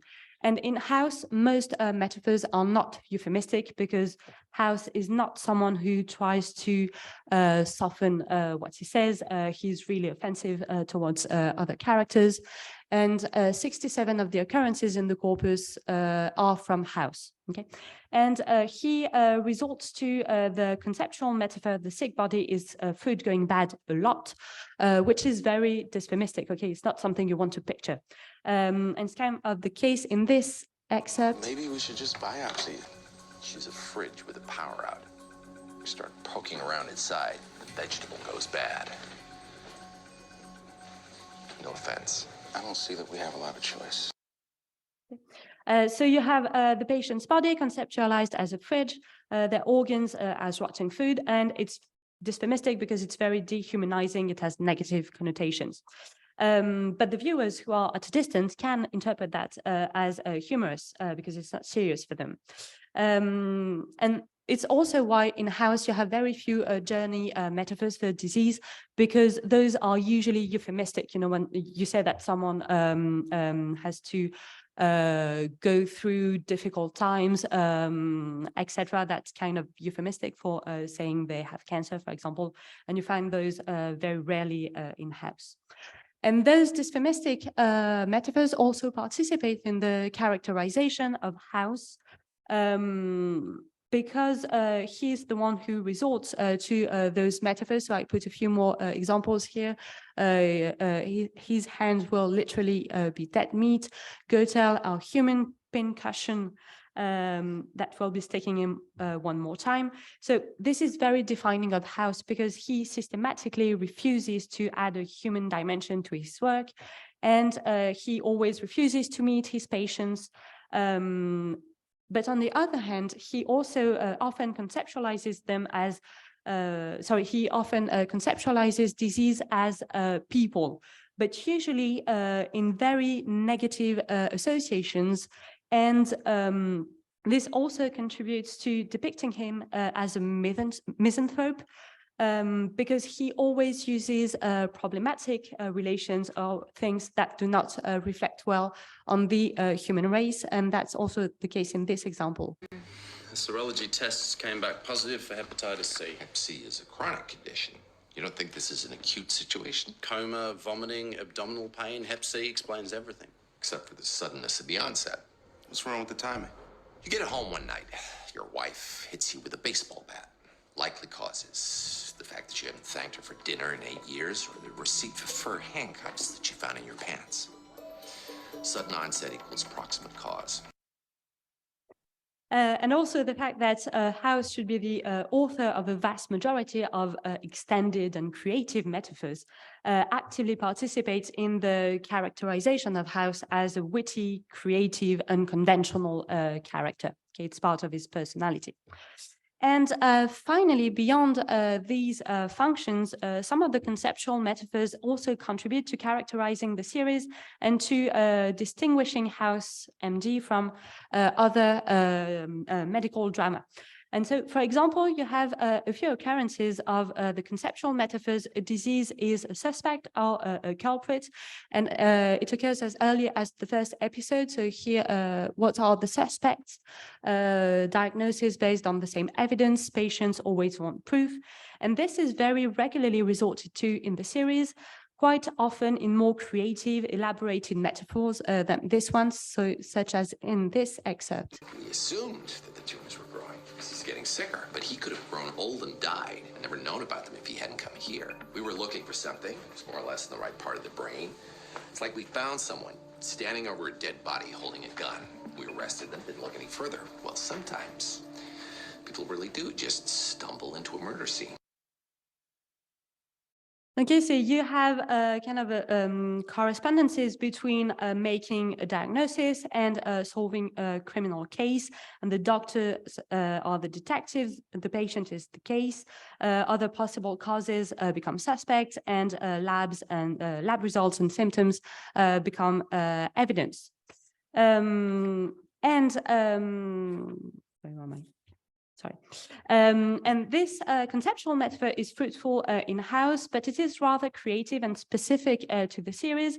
And its function is to participate in the construction of the series as a generic hybrid of medical and criminal detective drama, in which the main character, Gregory House, is also inspired by Sherlock Holmes. And this connection is particularly visible in the structure of the episodes, because at the beginning, a victim is murdered. Just like a patient develops symptoms in-house, and this occurs before the opening credits. In detective stories, usually detectives arrive at the crime scene, and in-house the patient arrives at the hospital. Then you have new suspects, new hypotheses, etc., and all of them fall short. And in the end, the crime is reconstructed, or the correct diagnosis is discovered. So you really have a parallel between those two genres. And the last conceptual metaphor I'm going to mention is another metaphor that's very specific to house, I would say, that is patients are puzzles, or more generally, occurrences which rely on the source domain game. And so I'm going to show you the video. I thought he liked rationality. He likes puzzles. Patients are puzzles. You don't think so? I think they're people. Yeah, well, he hates them, and he's fascinated by them. And so this is elaborated a bit differently from making a diagnosis is solving a criminal case, but the domain, a puzzle, contains different pieces that correspond to the symptoms and the lab results. The puzzle is the patient. The doctor is the player trying to reassemble the pieces. And this metaphor is also partly dysphemistic because it suggests that the patient and their disease are not taken seriously. And so there is a discrepancy between the two domains, and Foreman does not really understand House on that point. And there are also other more creative metaphors, but I think I'm out of time, so I won't show you this one. But that's an example in which making a diagnosis is conceptualized as catching a fish. So another different one, but I'm sure you know it. So to conclude, the conceptual domains which are the most frequent are those you saw in the charts, and metaphors can fulfill different functions, so popularization, explanatory, didactic, humorous, extremistic, characterization, etc. And I think it's important to remember that very often those functions overlap and combine. The role of creative metaphors is also particularly important in House, and their use is particularly salient, and they serve characterization above all. Thank you. Okay, thank you, Adeline, for your fascinating presentation. I think that the analysis of the metaphors in the language and in discourses can often reveal some important aspects related to certain social phenomena. For example, to better understand social changes, it may be helpful to analyze how metaphors vary over time. Okay, so we can open a discussion. There are some questions.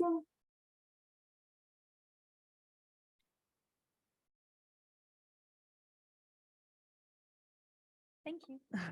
Thanks to all of you. I actually had two questions, one for Andrea and one for Adeline. To Andrea, I wanted to know, it's just out of curiosity, how do other characters react to the doctor's sickness? I mean, the patients and the colleague. You briefly mentioned that when in The Good Doctor he was recruited, it created problems, but do the patients, for instance, do they see it as a sickness or as an impediment, or do they see that as that superpower that you mentioned? And for Adeline, you mentioned that most of the metaphors were from House.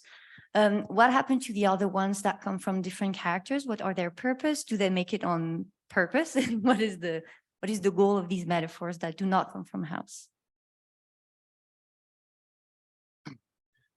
Okay, maybe I've been too short and too fast, so without exemplification of what I said.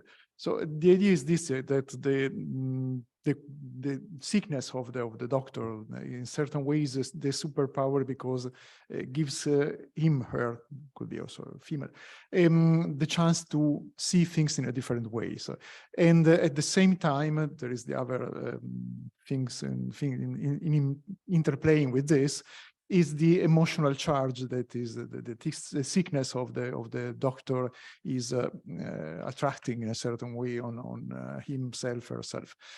So are two different things. On one side is a superpower, because usually is a sort of rational power, so like for House, for example.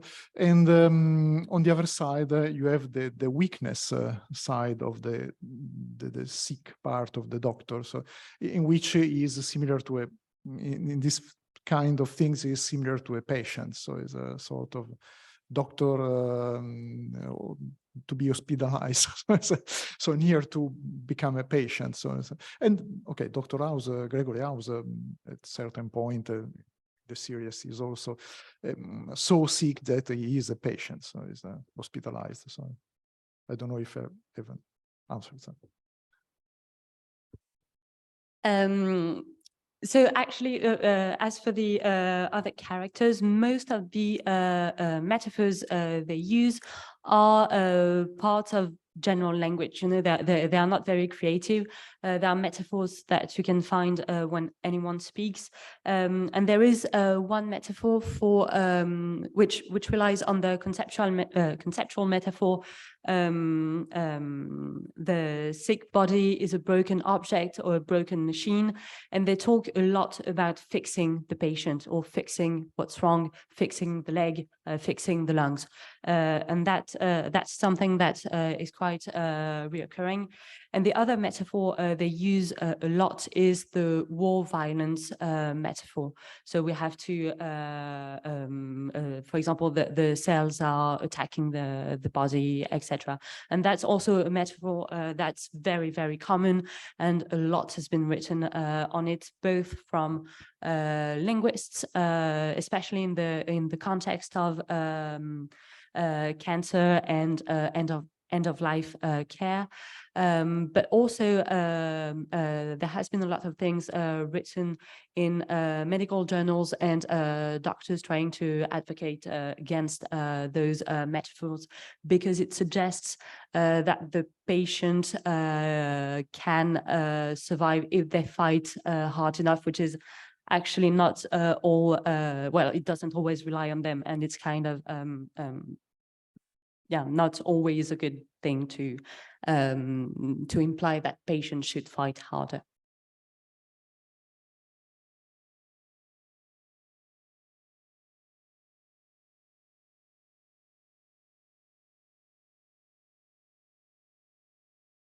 Thank you for your presentation. And I have a question also for Adeline. And I was wondering if you have planned to study the function of metaphors or also in other more contemporary medical drama. And if you think that you maybe can find something different considering the work that you did for House. Thank you. Yes, that's thank you for your question. That's something I would like to do.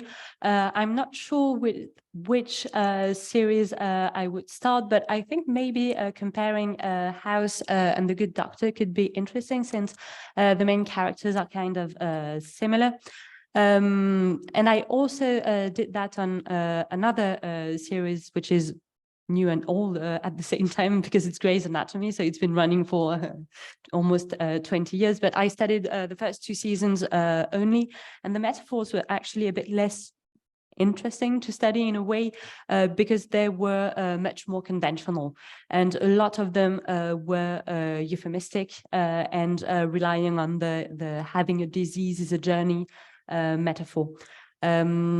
And I think that's a metaphor that could be found in most TV series, but it would definitely be interesting to compare new medical dramas. Thank you.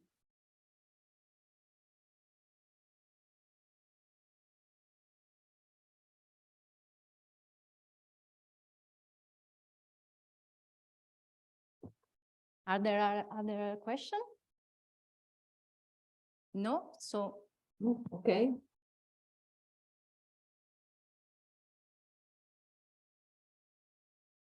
Okay. We can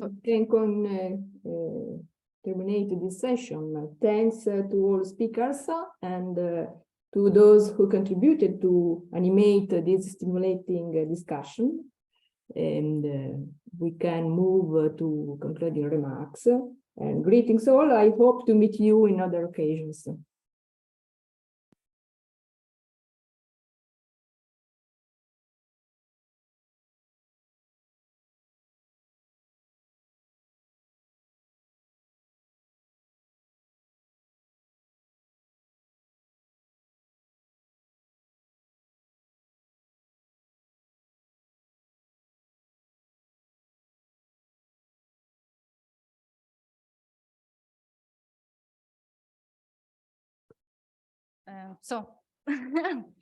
We are approaching to the end of this conference, and I would like just to thank all the speakers and who attend the conference in presence and also online. Thank you very much also for the patience.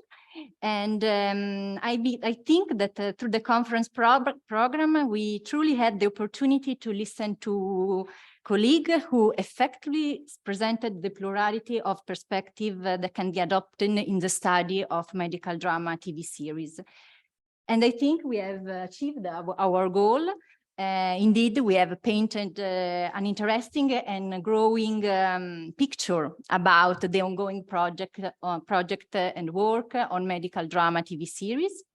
And so from the analysis related to health empowerment communication, to gender medicine, fatherhood, various perspectives for the study of representation of COVID, mental health issue, quantitative and qualitative analysis also, and reception and production studies, and so on. And all of us had the opportunity to appreciate the diversity in themes and method applied to an object of study that is common to all of us. And we believe and hope that there will be many other opportunity to collaborate. And so we hope that we keep in touch with all of you. Yes. And for me, I will use a traditional or conventional metaphor because for me, it's been a 1.5-day marathon. Exciting and full of stimuli that I think we have to process. But I think that everybody will use this stimuli for our ongoing research project, personal research project, but also for our the work of our research team, for example.